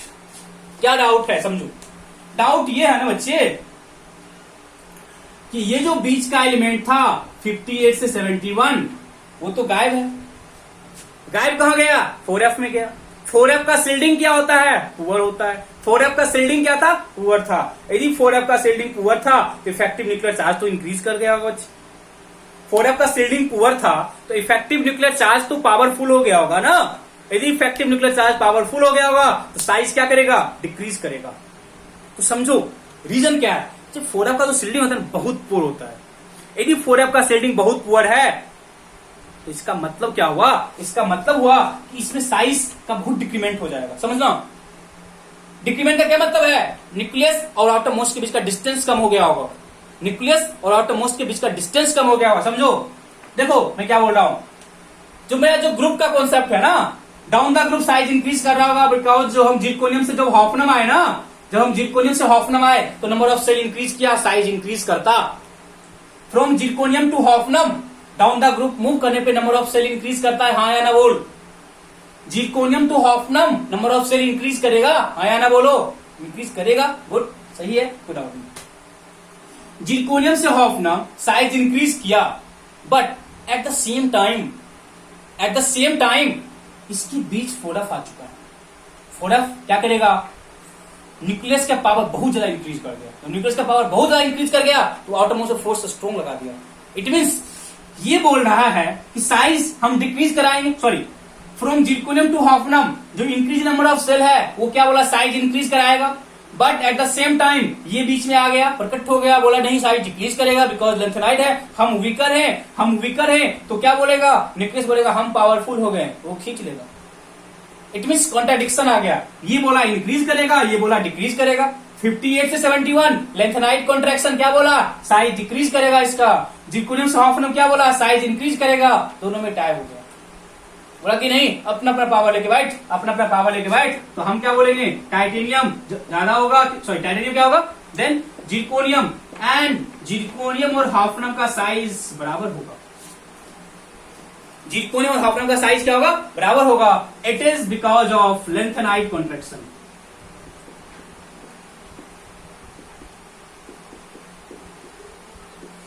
It is because of lengthenite contraction. बच्चे समझो ऐसा क्यों? अब हम क्या बोले? ग्रुप 4 से लेकर 12 तक हर जगह आप यूज करोगे इस कॉन्सेप्ट को। क्योंकि हर जगह जो हम 72 है, 73, 74, 75 एज सोन, उससे पहले तो अप टू 71 आया ही होगा। यदि अप टू 71 आया होगा तो लेंथेनाइट कॉन्ट्रैक्शन तो आया ही होगा। यदि लेंथेनाइट कॉन्ट्रैक्शन आया होगा तो साइज डिक्रीज करेगा ही करेगा। देखो मीनिंग समझो, आपको ग्रुप थर्ड में ये फिनोमेना ऑब्जर्व नहीं करना पड़ा, बट ग्रुप 4 से 12 में हम ये फिनोमेना ऑब्जर्व करेंगे, बिकॉज फ्रॉम हॉफनम से पहले आ चुका है 4F का स्ट्रिंग पुअर था, तो वहां पे लेंथेनाइट कॉन्ट्रैक्शन ऑब्जर्व करेंगे। It means because of lanthanide contraction बच्चे ये 3D सीरीज था, ये 4D सीरीज है, और ये 5D सीरीज है, और ये 6D सीरीज है। तो बिकॉज ऑफ लेंथेनाइट कॉन्ट्रैक्शन जो 3D और 4D का एलिमेंट है, इनका साइज नियरली बराबर हो जाता है। इनका साइज जो है वो नियरली बराबर हो जाता है। अब क्वेश्चन कैसे फ्रेम करेगा? लेंथेनाइट कॉन्ट्रैक्शन लिख चुके हो, तो हम यहाँ पे लिखाने की रिक्वायरमेंट नहीं है कि जिरकोनियम और हॉफनम का साइज नियरली बराबर होता है because of lanthanide contraction. Zirconium और हॉफनम का साइज नियरली बराबर है बिकॉज ऑफ लेंथेनाइट कॉन्ट्रैक्शन। तो एज सच मेरे को डेफिनेशन लिखाने की रिक्वायरमेंट नहीं है। एज सच मेरे को डेफिनेशन लिखाने की रिक्वायरमेंट नहीं है, आप वो लिख चुके हो।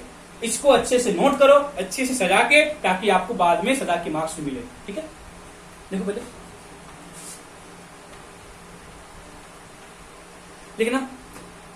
लिखना बच्चे, जिरकोनियम एंड हॉफनम हो आता है ना, डी ब्लॉक में यहां भी पूछ देगा। Zirconium and hafnium having nearly same size, zirconium and hafnium having nearly same size,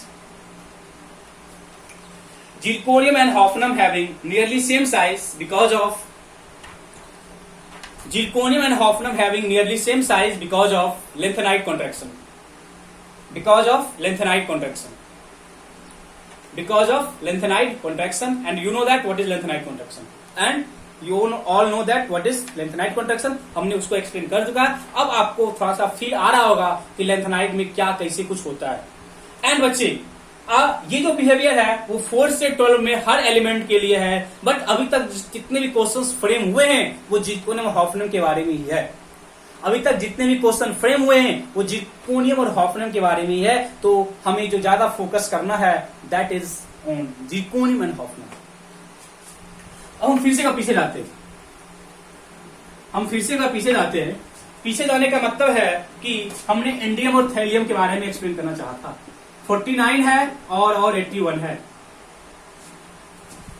तो 81 से पहले 58 से 71 तक आ चुका होगा ना, या सर नो बोलो। यस आ चुका होगा। देन इंडियम से thallium number of shell increase किया, तो क्या बोला कि इंडियम से थैलियम साइज इंक्रीज कराओ। बट थैलियम से पहले क्या आ चुका है? लेंथेनाइड। जब थैलियम से पहले लेंथेनाइड आ चुका है, ये क्या बोला? नहीं, साइज हम इंक्रीज नहीं कराएंगे। तो दोनों में टाई होगा फिर से। और हम इसलिए बोले थे कि जो इंडियम है और थैलियम है इसके साइज में बहुत ज्यादा का फर्क नहीं होता है। इंडियम और थैलियम के साइज में बहुत ज्यादा का फर्क नहीं होता है। यदि बहुत ज्यादा का फर्क नहीं होता है तो दोनों का साइज नियरली बराबर होगा, and it is due two of lanthanide contraction. तो लेंथेनाइट कॉन्ट्रैक्शन क्या है, हम कहां पे ऑब्जर्व करते हैं? तो बेस्ट एग्जांपल है फ्रॉम ग्रुप 4 टू ग्रुप 12। जो मेरा 4D सीरीज है और जो 5D सीरीज है उनके साइज नियरली बराबर हो जाते हैं। उस केस में हम लोग मेन लेंथेनाइट कॉन्ट्रैक्शन को ऑब्जर्व करते हैं। तो बच्चे यहां तक मेरे पास कुछ एक्सेप्शंस थे, ठीक है। तो जो एक्सेप्शन वाला पार्ट है बच्चे उसको आप 1-2 बार करोगे तो याद हो जाएगा। ऐसा वहां पे कोई आपको है ना ऐसा कुछ नहीं, चमत्कार हो जाएगा। आपको लॉजिक कोई बता दिया तो आप ये हो जाओगे, लॉजिक पता भी हो जाएगा, रिजल्ट नहीं पता होगा, आप कुछ नहीं कर सकते। बिना रिजल्ट आप कुछ नहीं कर सकते हो, लॉजिक पता करके भी कुछ नहीं कर सकते हो। इसलिए कोई कुछ बोलेगा, अपना दिमाग कॉन्स्टेंट रखोगे तो ज्यादा हम क्या बोले, प्रैक्टिस मेक्स हिम इम्परफेक्ट। और बच्चे कुछ पार्ट ऐसा है जहां पे प्रैक्टिस ढूंढता है, ठीक है। मैक्सिमम पार्ट में आपको लॉजिक्स होगा, बट कुछ पार्ट में आपको बच्चे प्रैक्टिस की रिक्वायरमेंट होगी। और जब तक वो आप प्रैक्टिस नहीं करोगे तब तक नहीं होना है। जितने भी लॉजिक्स आप पढ़ लो वो लॉजिक वहां पे एप्लीकेबल नहीं होता है। मैंने पहले बोल दिया है कि एक्सेप्शंस का मतलब है रिजल्ट पहले आया, लॉजिक बाद में डेवलप करेंगे। लॉजिक हम कुछ भी बोल देंगे उस रिजल्ट को देख के, but you have to focus on that part, ठीक है, केयरफुली। एंड बोलते ना केयरफुली तो होगा ही होगा, और एक रिपीटिंग भी होगा। मतलब आप उसको ना डी बाय मतलब कि देखो जब हम कभी पीरियोडिक पढ़ रहे हैं तो उसको एक बार हम रिपीट कर लिए, जब कभी मेरा क्लास है उससे पहले रिपीट कर लिए। मेक श्योर जब तक हम पीरियोडिक टेबल खत्म करेंगे तो आपको हर चीज एक एक पॉइंट के साथ पता होगा और आप क्वेश्चन तुम स्मूथली करोगे। ओके बच्चे, तो हम अब स्टार्ट करेंगे next part that is ionic radius. ये सारा क्या था मेरे पास, नॉर्मल रेडियस था। अब हम लोग आएंगे towards next part ionic radius. Interesting है, मजा आएगा लॉजिकली। ओके, तो स्टार्ट करेंगे हम लोग अब आयनिक रेडियस। ओके,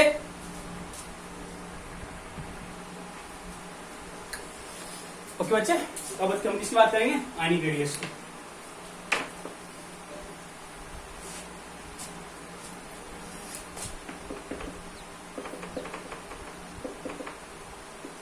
देखो आयनिक रेडियस मतलब क्या होगा, एक कैटायनिक रेडियस होगा,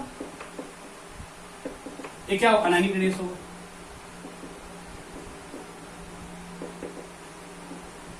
मतलब क्या हो गया कि कैटायन का रेडियस और अनायन का रेडियस, तो ही आयन से मतलब ही हो बच्चे ना। आयन का मतलब क्या हुआ, या तो आप कैटायन के लिए बात करो या तो आप अनायन के लिए बात करो, बस सफिशिएंट है। ठीक है, and we know all know that cation कैसे बनता है, अनायन कैसे बनता है, पता ही है ना बच्चे, पता है ना कैटायन कैसे बनता है। कैटायन कैसे बनता है, by the loss of electron. अनायन कैसे बनता है, by the gain of electron. अनायन कैसे बनता है, by the gain of electron और लॉस ऑफ इलेक्ट्रॉन। अब समझना केयरफुली, मोस्ट इंपोर्टेंट है। इतना समझ गए, आगे आपको दिक्कत होने का कोई चांस ही नहीं है, कोई चांस नहीं है। ठीक है, इतना पार्ट समझ आ गया तो समझो मैंने क्या बोला। कोई मेटल एम है, वो इलेक्ट्रॉन का लॉस किया तो अपना कैटायन फॉर्म किया। बस आप मेरे को एक चीज बताओ, जब कोई एलिमेंट इलेक्ट्रॉन का लॉस किया तो अपना कैटायन फॉर्म किया, अपना क्या किया, कैटायन फॉर्म किया। तो ड्यूरिंग कैटायन फॉर्मेशन इसका जो इफेक्टिव न्यूक्लियर चार्ज है वो इंक्रीज किया होगा या डिक्रीज किया होगा। मैं आपको ये बोलना चाह रहा हूं कि उसका एलिमेंटल फॉर्म और उसका कैटायनिक फॉर्म, उसके एलिमेंटल फॉर्म और उसके कैटायनिक फॉर्म में किस केस में इफेक्टिव न्यूक्लियर चार्ज ज्यादा होगा। मैं आपको बस ये जानना चाहता हूं, आइदर इन दिस फॉर्म और इन दिस फॉर्म, किस केस में इफेक्टिव न्यूक्लियर चार्ज ज्यादा होगा, किस केस में इफेक्टिव न्यूक्लियर चार्ज ज्यादा होगा। देखो स्मूथली कर लोगे, मतलब देखो सपोज किसी का भी एग्जांपल लो, किसी का भी एग्जांपल लो, हम सोडियम का एग्जांपल लिए, लॉस किया Na+ बना by the loss of electron. यहां क्या था कन्फिगरेशन 2,8,1 11 था, यहां पे 11 है। बताओ पहले क्या था, पहले क्या था कि न्यूक्लियस आटमोस पे फोर्स लगा रहा था। ठीक है, आटमोस इलेक्ट्रॉन पे फोर्स लगा रहा था।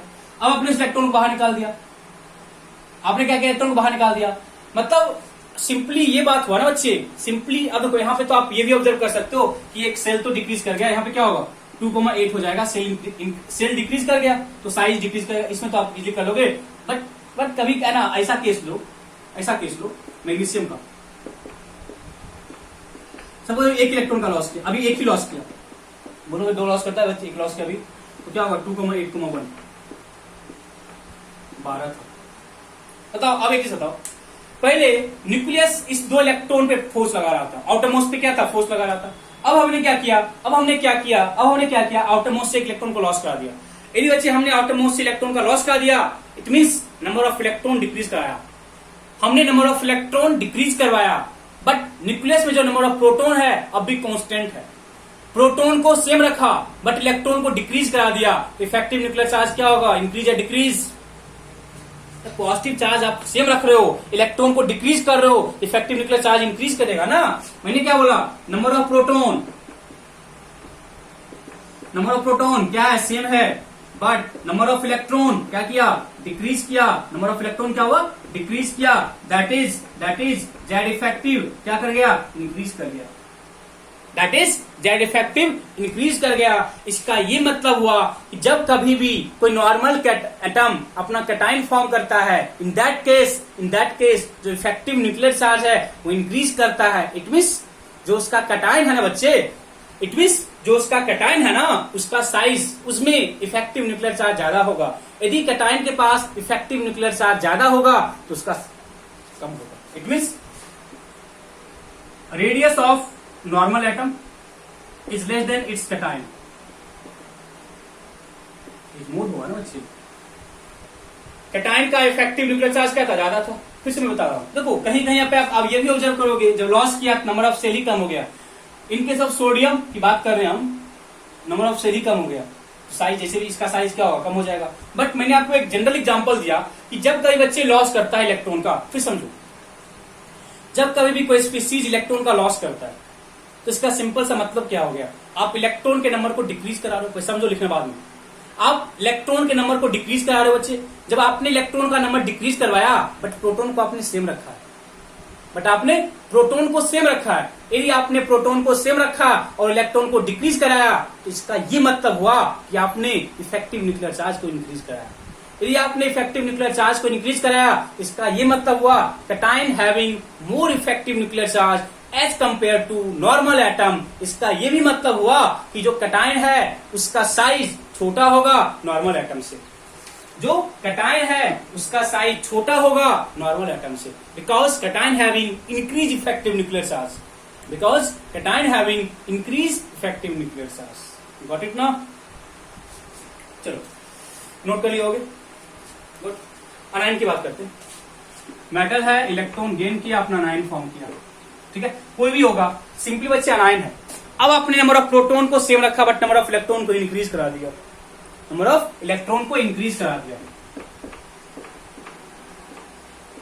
नंबर ऑफ प्रोटॉन क्या है, सेम है, नंबर ऑफ इलेक्ट्रॉन क्या कर गया, नंबर ऑफ इलेक्ट्रॉन क्या कर गया, इंक्रीज कर गया। That is number of electron increase कर गया, that is Z effective decrease कर गया, जेड इफेक्टिव डिक्रीज कर गया। इसका क्या मतलब हुआ कि नॉर्मल जो एटम है, नॉर्मल एटम का साइज अनायन से क्या हो जाएगा, छोटा हो जाएगा। नॉर्मल एटम का साइज क्या होगा, अनायन से छोटा हो जाएगा। सिंपल सा कॉन्सेप्ट बच्चे। यदि इलेक्ट्रॉन इंक्रीज किया तो आउटर मोस्ट में आप फोर्स इंक्रीज करा रहे हो। देखो मैं आपको एक जनरल एग्जांपल बताता हूं, एग्जांपल समझो। मैंने आपको क्या बोला, समझो। सपोज हम यहां खड़े हैं, ठीक है, हमने क्या किया, पहले किसी एक बंदे को हम खींच रहे थे। सपोज जिसको आप खींचो वो इलेक्ट्रॉन मानो, उसको क्या करो, इलेक्ट्रॉन मानो। हम प्रोटॉन हैं और जिसको हम खींच रहे थे वो इलेक्ट्रॉन था। हमने उसको इनिशियली खींच रहे थे। अब कोई क्या किया, वहां पे इलेक्ट्रॉन को बढ़ा दिया। चीटिंग कर रहा है ना बच्चे। हम उसको पहले एक को खींच रहे थे, अब वो दो आ गया। तो जिस पावर से हम खींच रहे थे वो पावर क्या करेगा, इंक्रीज या डिक्रीज? यस और नो? यस और नो? क्या इंक्रीज या डिक्रीज बताओ। जिस पावर से हमने उसको इनिशियली खींचा था, यदि वहां पे इलेक्ट्रॉन आ गया, उसका पावर इंक्रीज करेगा, मेरा पावर डिक्रीज करेगा, जेड इफेक्टिव डिक्रीज करेगा। इलेक्ट्रॉन के केस में समझो, कैटायन के केस में समझो। हमने पहले एक इलेक्ट्रॉन खींच, सपोज वहां पे कुछ इलेक्ट्रॉन थे, 2-3 बंदे 4 बंदे थे, सपोज वहां पे 2 था, हम उस 2 को खींच रहे थे। अब वहां से एक बाहर चला गया, तो मेरा जो पुलिंग पावर है वो क्या करेगा, इंक्रीज या डिक्रीज? इंक्रीज करेगा ना यार। यदि मेरा पावर इंक्रीज किया, क्या बोलेंगे, इफेक्टिव न्यूक्लियर चार्ज इंक्रीज किया। यदि इफेक्टिव न्यूक्लियर चार्ज इंक्रीज किया तो क्या बोलेंगे, साइज डिक्रीज करेगा। साइज क्या होगा, डिक्रीज करेगा। आई थिंक डाउट नहीं होना, ठीक है। तो हम इस रिजल्ट को यदि हम जनरलाइज करने की कोशिश करें, यदि हम इस रिजल्ट को जनरलाइज करने की कोशिश करें, तो हम ये बोलेंगे कि नॉर्मल किसी अनायन का साइज किसी नॉर्मल एटम से, आर मतलब रेडियस हो गया, किसी नॉर्मल एटम से ज्यादा होगा, और जो एटम होगा वो अपने कैटायन से क्या होगा, ज्यादा होगा, और वो जो होगा अपने कैटायन से क्या होगा, ज्यादा होगा। इस रिजल्ट का ये मतलब, ठीक है।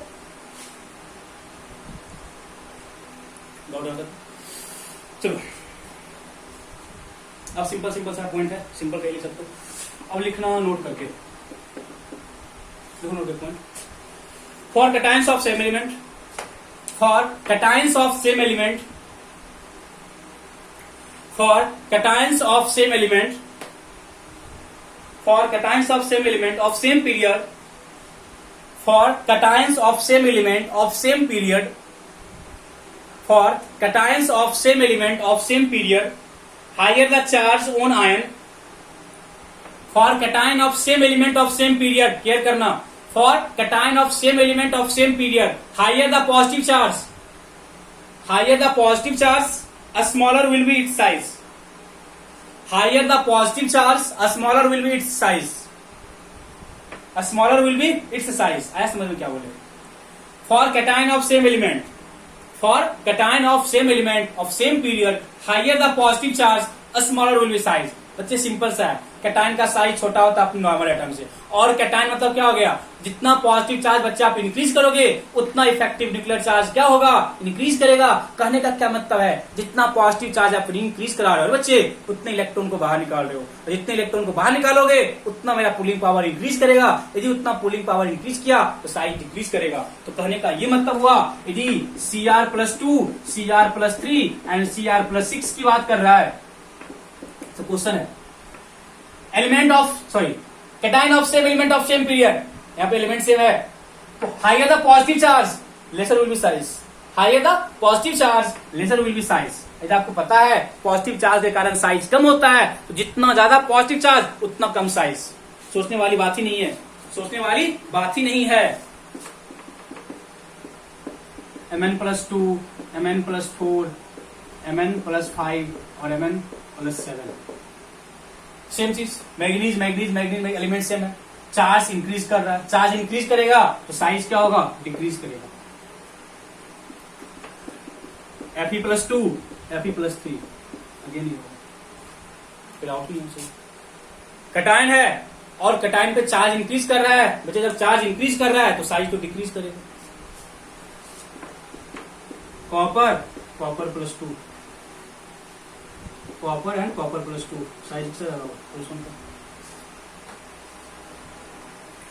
फिर आता है सिंपली है, कैटायन है सेम एलिमेंट है, प्लस चार्ज इंक्रीज किया साइज डिक्रीज करेगा, प्लस चार्ज इंक्रीज किया तो साइज क्या होगा, डिक्रीज करेगा। लिख लिए, नोट कर लिए।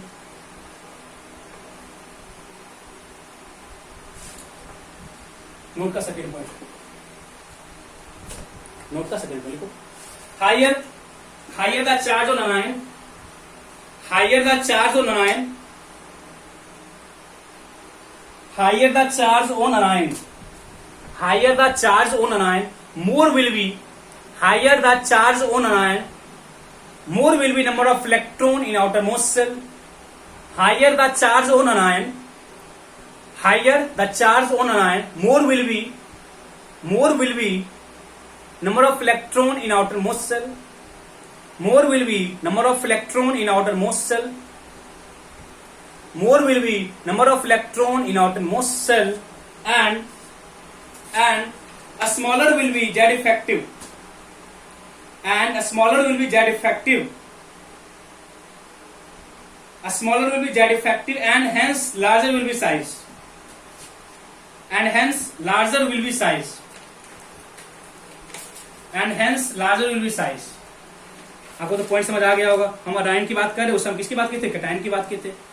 कैटायन में चार्ज इंक्रीज करेगा साइज डिक्रीज करेगा, बट हमें क्या बोले, किसी भी अनायन का साइज अपने नॉर्मल एटम से ज्यादा होता है। यदि किसी भी अनायन का साइज अपने नॉर्मल एटम से ज्यादा होता है, किसी भी अनायन का साइज अपने नॉर्मल एटम से ज्यादा होता है, तो इसको कहने का यह भी मतलब है कि जितना ज्यादा नेगेटिव चार्ज उतना ज्यादा साइज। एग्जांपल के केस में O- की बात करें, O2- की बात करें, इसका ज्यादा होगा, O2 नेगेटिव, N- की बात करें, N2- की बात करें और N3- की बात करें, एलिमेंट सेम है, keep in mind. Element same की बात कम कर रहे हैं, हम डिफरेंट एलिमेंट की बात नहीं कर रहे हैं। Fe, Fe2 positive, Fe3 positive, क्या बोलोगे? नॉर्मल एटम, कैटायन और कैटायन, कैटायन में चार्ज इंक्रीज किया साइज डिक्रीज करेगा।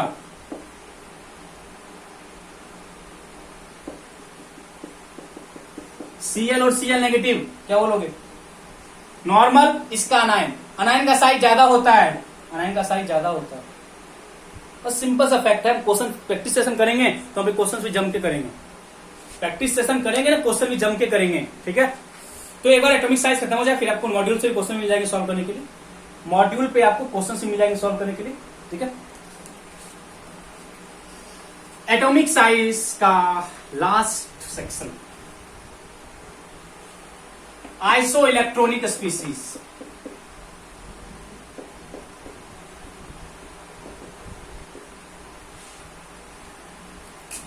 Iso electronic species, mix part of cation and ion.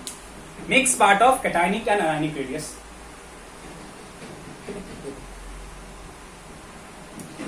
बच्चे बोलता क्या ना, आइसोइलेक्ट्रॉनिक का मतलब क्या है, same electron.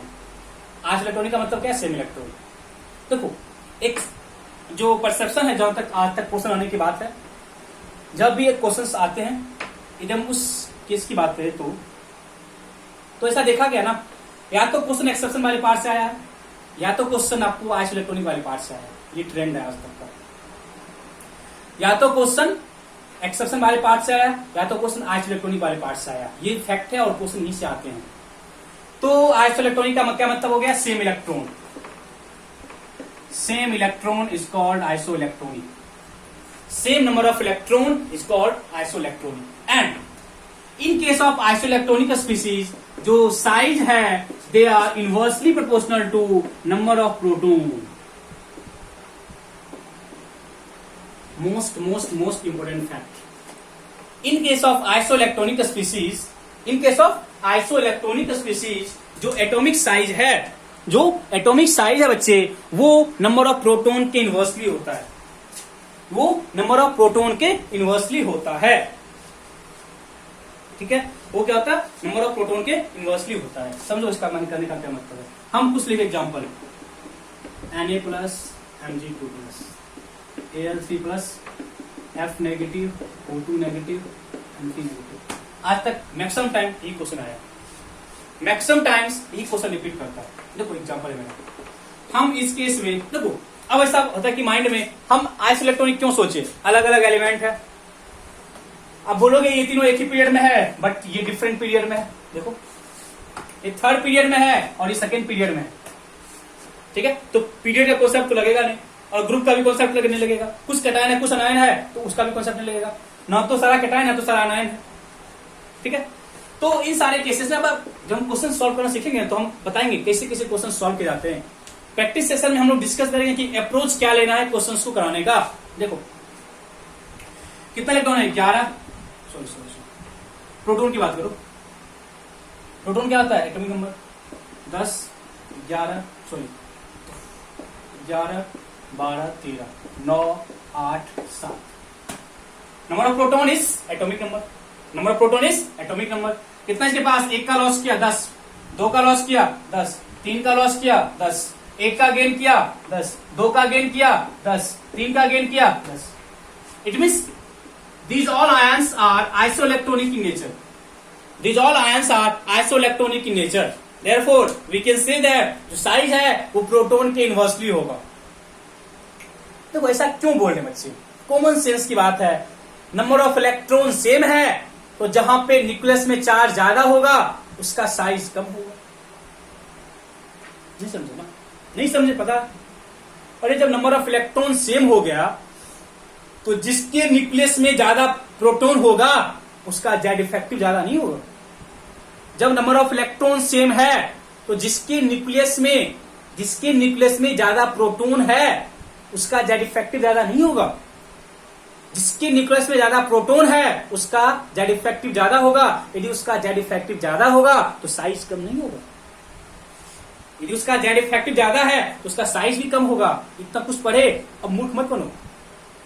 It means in case of N3-, it has only 7 proton in the nucleus, but in case of aluminium, it has maximum proton in the nucleus.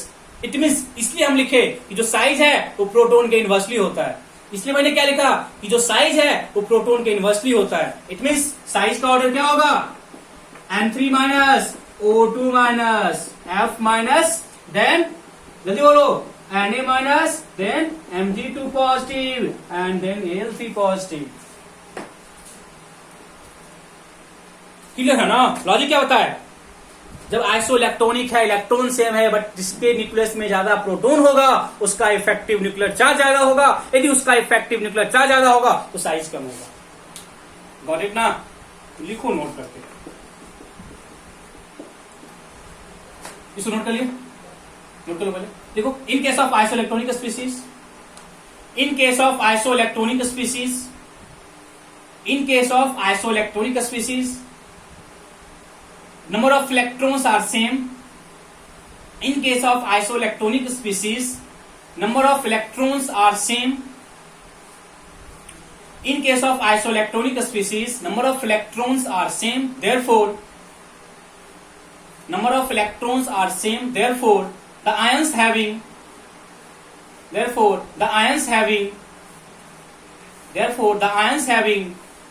higher the value of Z, therefore the ions having higher the value of atomic number, लिख ले, therefore the ions having higher the value of atomic number, more will be effective nuclear charge, more will be effective nuclear charge and a smaller will be size, more will be effective nuclear charge and a smaller will be size. अब आप questions को realise करो और जो point लिखे हो उसको realise करो, अभी बताओ डाउट है? नहीं होना चाहिए, बोलो। चलो, 3 पार्ट एटॉमिक स्ट्रक्चर का, सॉरी एटॉमिक रेडियस का इतना ही है। कुछ क्वेश्चन हम करते हैं, बाकी हम प्रैक्टिस सेशन करेंगे। सिंपल तो क्वेश्चन कर लिए, सिंपल सा क्वेश्चन कर लिए।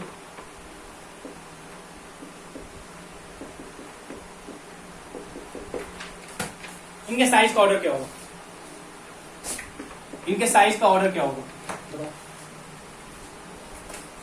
क्या होगा? इलेक्ट्रॉन प्रोटॉन नहीं भी करेंगे तब भी चलेगा यार। प्रोटॉन 6, 8, 7, 9 एटॉमिक नंबर, 4 का गेन किया, 2 का गेन किया, 3 का गेन किया, 1 का गेन किया, सबके पास नंबर ऑफ प्रोटॉन ज्यादा ही है, इक्वल है, ज्यादा क्या इक्वल है। देन साइज, जिसका जेड ज्यादा उसका साइज कम, जिसका जेड ज्यादा उसका साइज कम, जिसका जेड कम उसका साइज ज्यादा, जिसका जेड कम उसका साइज ज्यादा, तो जेड कम है न्यूक्लियर चार्ज कम होगा।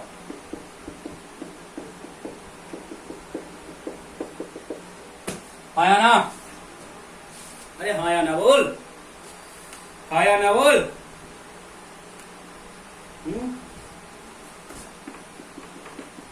H पॉजिटिव H नेगेटिव क्या होगा? H पॉजिटिव H नेगेटिव क्या बोलोगे? नेगेटिव है, ठीक है।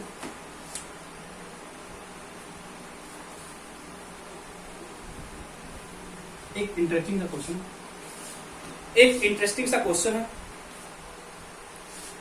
क्वेश्चन है आपका, lithium positive, Mg2 positive, Al3 positive and K positive को एटॉमिक साइज के ऑर्डर में अरेंज करना है। इन सारे को एटॉमिक साइज के ऑर्डर में अरेंज करना है, इन सारे को एटॉमिक साइज के ऑर्डर में अरेंज करना है। क्वेश्चन बोल सकते हो बहुत सारे टाइम्स आया हुआ है, बहुत बार आया हुआ किसी एग्जाम में, बहुत अच्छा क्वेश्चन। तो लॉजिकली जो मेरा एक्सपेक्टेड है, एक्सपेक्टेड क्या बच्चे, क्या बोलोगे? ये दोनों आपस में आइसोइलेक्ट्रॉनिक है, हाँ या ना बोल। लिथियम ऊपर है, पोटेशियम सबसे नीचे है। लिथियम कहां पे है? Second period. ये दोनों कहां पे है? Third period. और ये कहां पे है? Fourth period. तो down the group size increase करता है, हाँ या ना बोल। Down the group size increase करता है, हाँ या ना बोल। यस और no? Yes, down the group size increase करता है। यदि down the group size increase करता है तो ये तो ज्यादा होगा।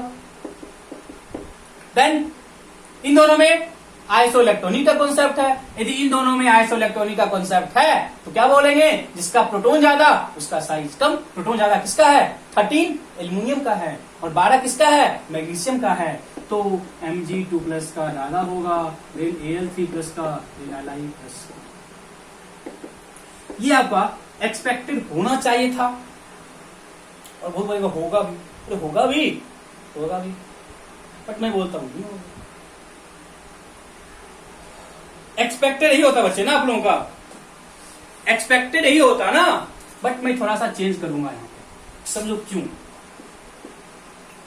यदि आपको याद होगा तो lithium and magnesium are diagonal element, yes और no? Lithium and magnesium are diagonal element, yes और नो? हम लोग किए। And diagonal element having nearly same property किए हैं कि नहीं? बोलो हाँ या ना।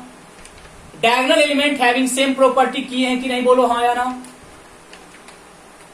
And they have same property because of same ionic potential, yes or no?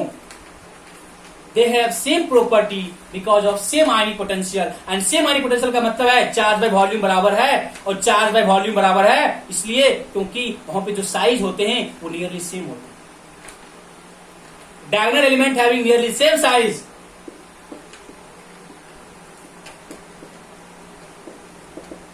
Nearly same size बोलेंगे बिकॉज प्रॉपर्टी सेम है. बट अब लोचा आ गया, यहां पे +1 चार्ज है, यहां पे +2 चार्ज. तो चार्ज इंक्रीज करेगा तो साइज डिक्रीज करेगा. यदि चार्ज इंक्रीज करेगा तो साइज डिक्रीज करेगा ना बाबू. चार्ज इंक्रीज किया तो साइज डिक्रीज करेगा ना. तो भाई कुछ तो बोल, आया ना. तो क्या बोलोगे, Mg2+ is lesser than Li+. आया ना वो, Mg2+ is lesser than Li2+. Li+, आया ना बोल. यार जीव आया समझ में. डायगोनल रिलेशनशिप, डायगोनल रिलेशनशिप पढ़ चुके हैं. Same property because of nearly same size, and यहां पे चार्ज ज्यादा है तो साइज कम होगा. And we already know that कि जो एल्यूमिनियम है वो छोटा है किससे, Mg2+ से. जो एल्यूमिनियम है वो ऑलरेडी छोटा है किससे, Mg2+ से. देयरफॉर जो एक्चुअल ऑर्डर होगा ना बच्चे, जो एक्चुअल ऑर्डर होगा ना, समझ आप क्या होगा, K पॉजिटिव ज्यादा होगा.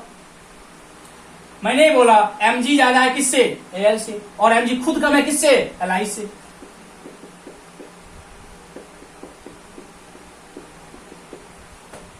यस और no. Most important question, most important question. Frame कर लो, या किसी को पूछोगे नहीं बताएगा, एग्जाम आएगा तो आपको सही करना है, तो क्या आपको पता होगा. रीजन किसका, डायगोनल एलिमेंट.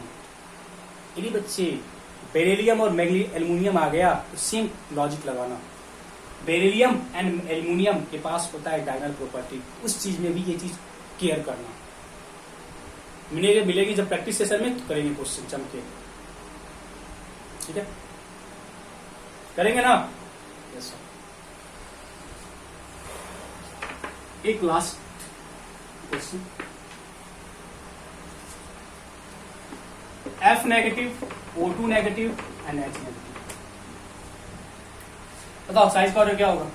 दोनों आपस में आइसोइलेक्ट्रॉनिक है, आपस में आइसोइलेक्ट्रॉनिक है. कितना है, 9 प्रोटॉन. कितना है, 8 प्रोटॉन. क्या बोलोगे, जब आपस में आइसोइलेक्ट्रॉनिक है ज्यादा किसका होगा साइज, O2 नेगेटिव का, देन F नेगेटिव का एंड देन H नेगेटिव का. ये होता ना.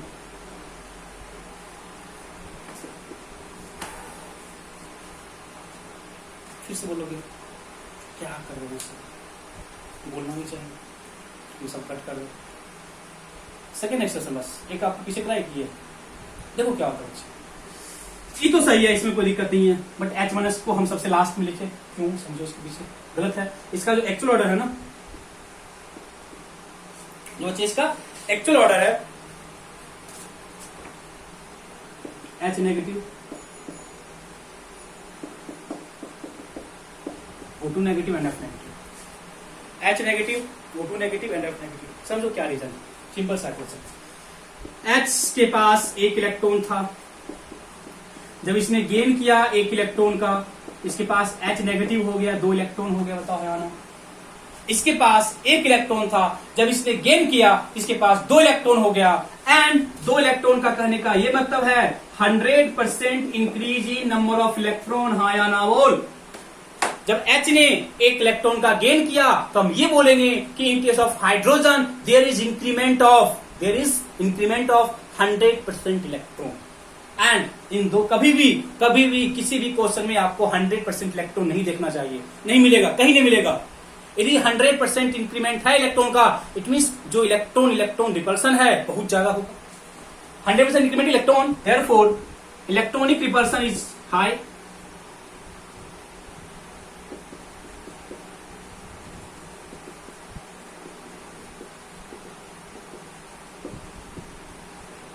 यदि इलेक्ट्रॉनिक रिपल्सन हाई है तो क्या बोलेंगे, साइज में बहुत ज्यादा का चेंज नहीं आ जाए, साइज बहुत बड़ा नहीं होगा. रिपल्स मतलब कि उसको धक्का दिया तो सेल में क्या बोलेंगे, साइज में इंक्रीमेंट ऑब्जर्व करेंगे. साइज में क्या करेंगे, इंक्रीमेंट ऑब्जर्व करेंगे। इसको आप एज ए एक्सेप्शन याद रखना, कभी रीजन पूछेगा नहीं, जब क्वेश्चन पूछेगा तो आपको बता सकते हो बोर्ड में से क्वेश्चन फ्रेम नहीं किए जाते, बोर्ड में इस तरह के क्वेश्चन आपको फ्रेम कभी नहीं करेगा, श्योर है। बट कुछ तो पढ़ो एटॉमिक साइज, कुछ तो आपको आइडिया होना चाहिए, किसी भी कॉम्पिटिशन एग्जाम में आपको एक क्वेश्चन फ्रेम कर सकता है, ठीक है। तो लॉजिकली है कि 100% इंक्रीमेंट है, बहुत ज्यादा 20% ज्यादा होगा, 20% ज्यादा होगा तो साइज इंक्रीमेंट, साइज का इंक्रीमेंट होगा। एक last question, F negative, Cl negative और H नेगेटिव, तो लॉजिक H नेगेटिव ज्यादा हो जाएगा, देन Cl नेगेटिव, देन क्या होगा F नेगेटिव, फिर से लॉजिक वही होगा, फिर से लॉजिक क्या होगा, वही वाला होगा, फिर से क्या लॉजिक वही वाला होगा। तो बच्चे टू द फैक्ट बात करें हम, तो हम लोगों ने एटॉमिक साइज को खत्म कर दिया, हम लोगों ने किया, नॉट माइंड, हम लोगों ने मिलकर कर लिया खत्म। तो अब हम लोग का मेन काम है कि इस एटॉमिक साइज वाले from Z effective to this part, from Z effective last class के लेक्चर से लेके अब लास्ट क्वेश्चन तक का पार्ट आप अच्छे तरीके से रिवाइज करोगे, एंड आफ्टर रिविजन एक पार्ट पे क्वेश्चन देने का कोई मतलब नहीं, एक क्लास और इस पे हम लोग डिस्कस करेंगे आयनियन एंथैल्पी। वो डिस्कस करने के बाद हम लोगों के पास बहुत सारे क्वेश्चंस हो जाएंगे करने के लिए, एंड बहुत सारे क्वेश्चंस हो जाएंगे करने के लिए फिर से क्वेश्चंस करेंगे, एंड आफ्टर डूइंग क्वेश्चंस हम लोग डिस्कशन भी करेंगे, एंड डिस्कशन में हम लोग और भी क्वेश्चंस पे लॉजिक डेवलप करने की कोशिश करेंगे। ओके, थैंक यू, मिलते हैं नेक्स्ट क्लास में with new concept that is ionization enthalpy. तब तक के लिए थैंक यू, बाय।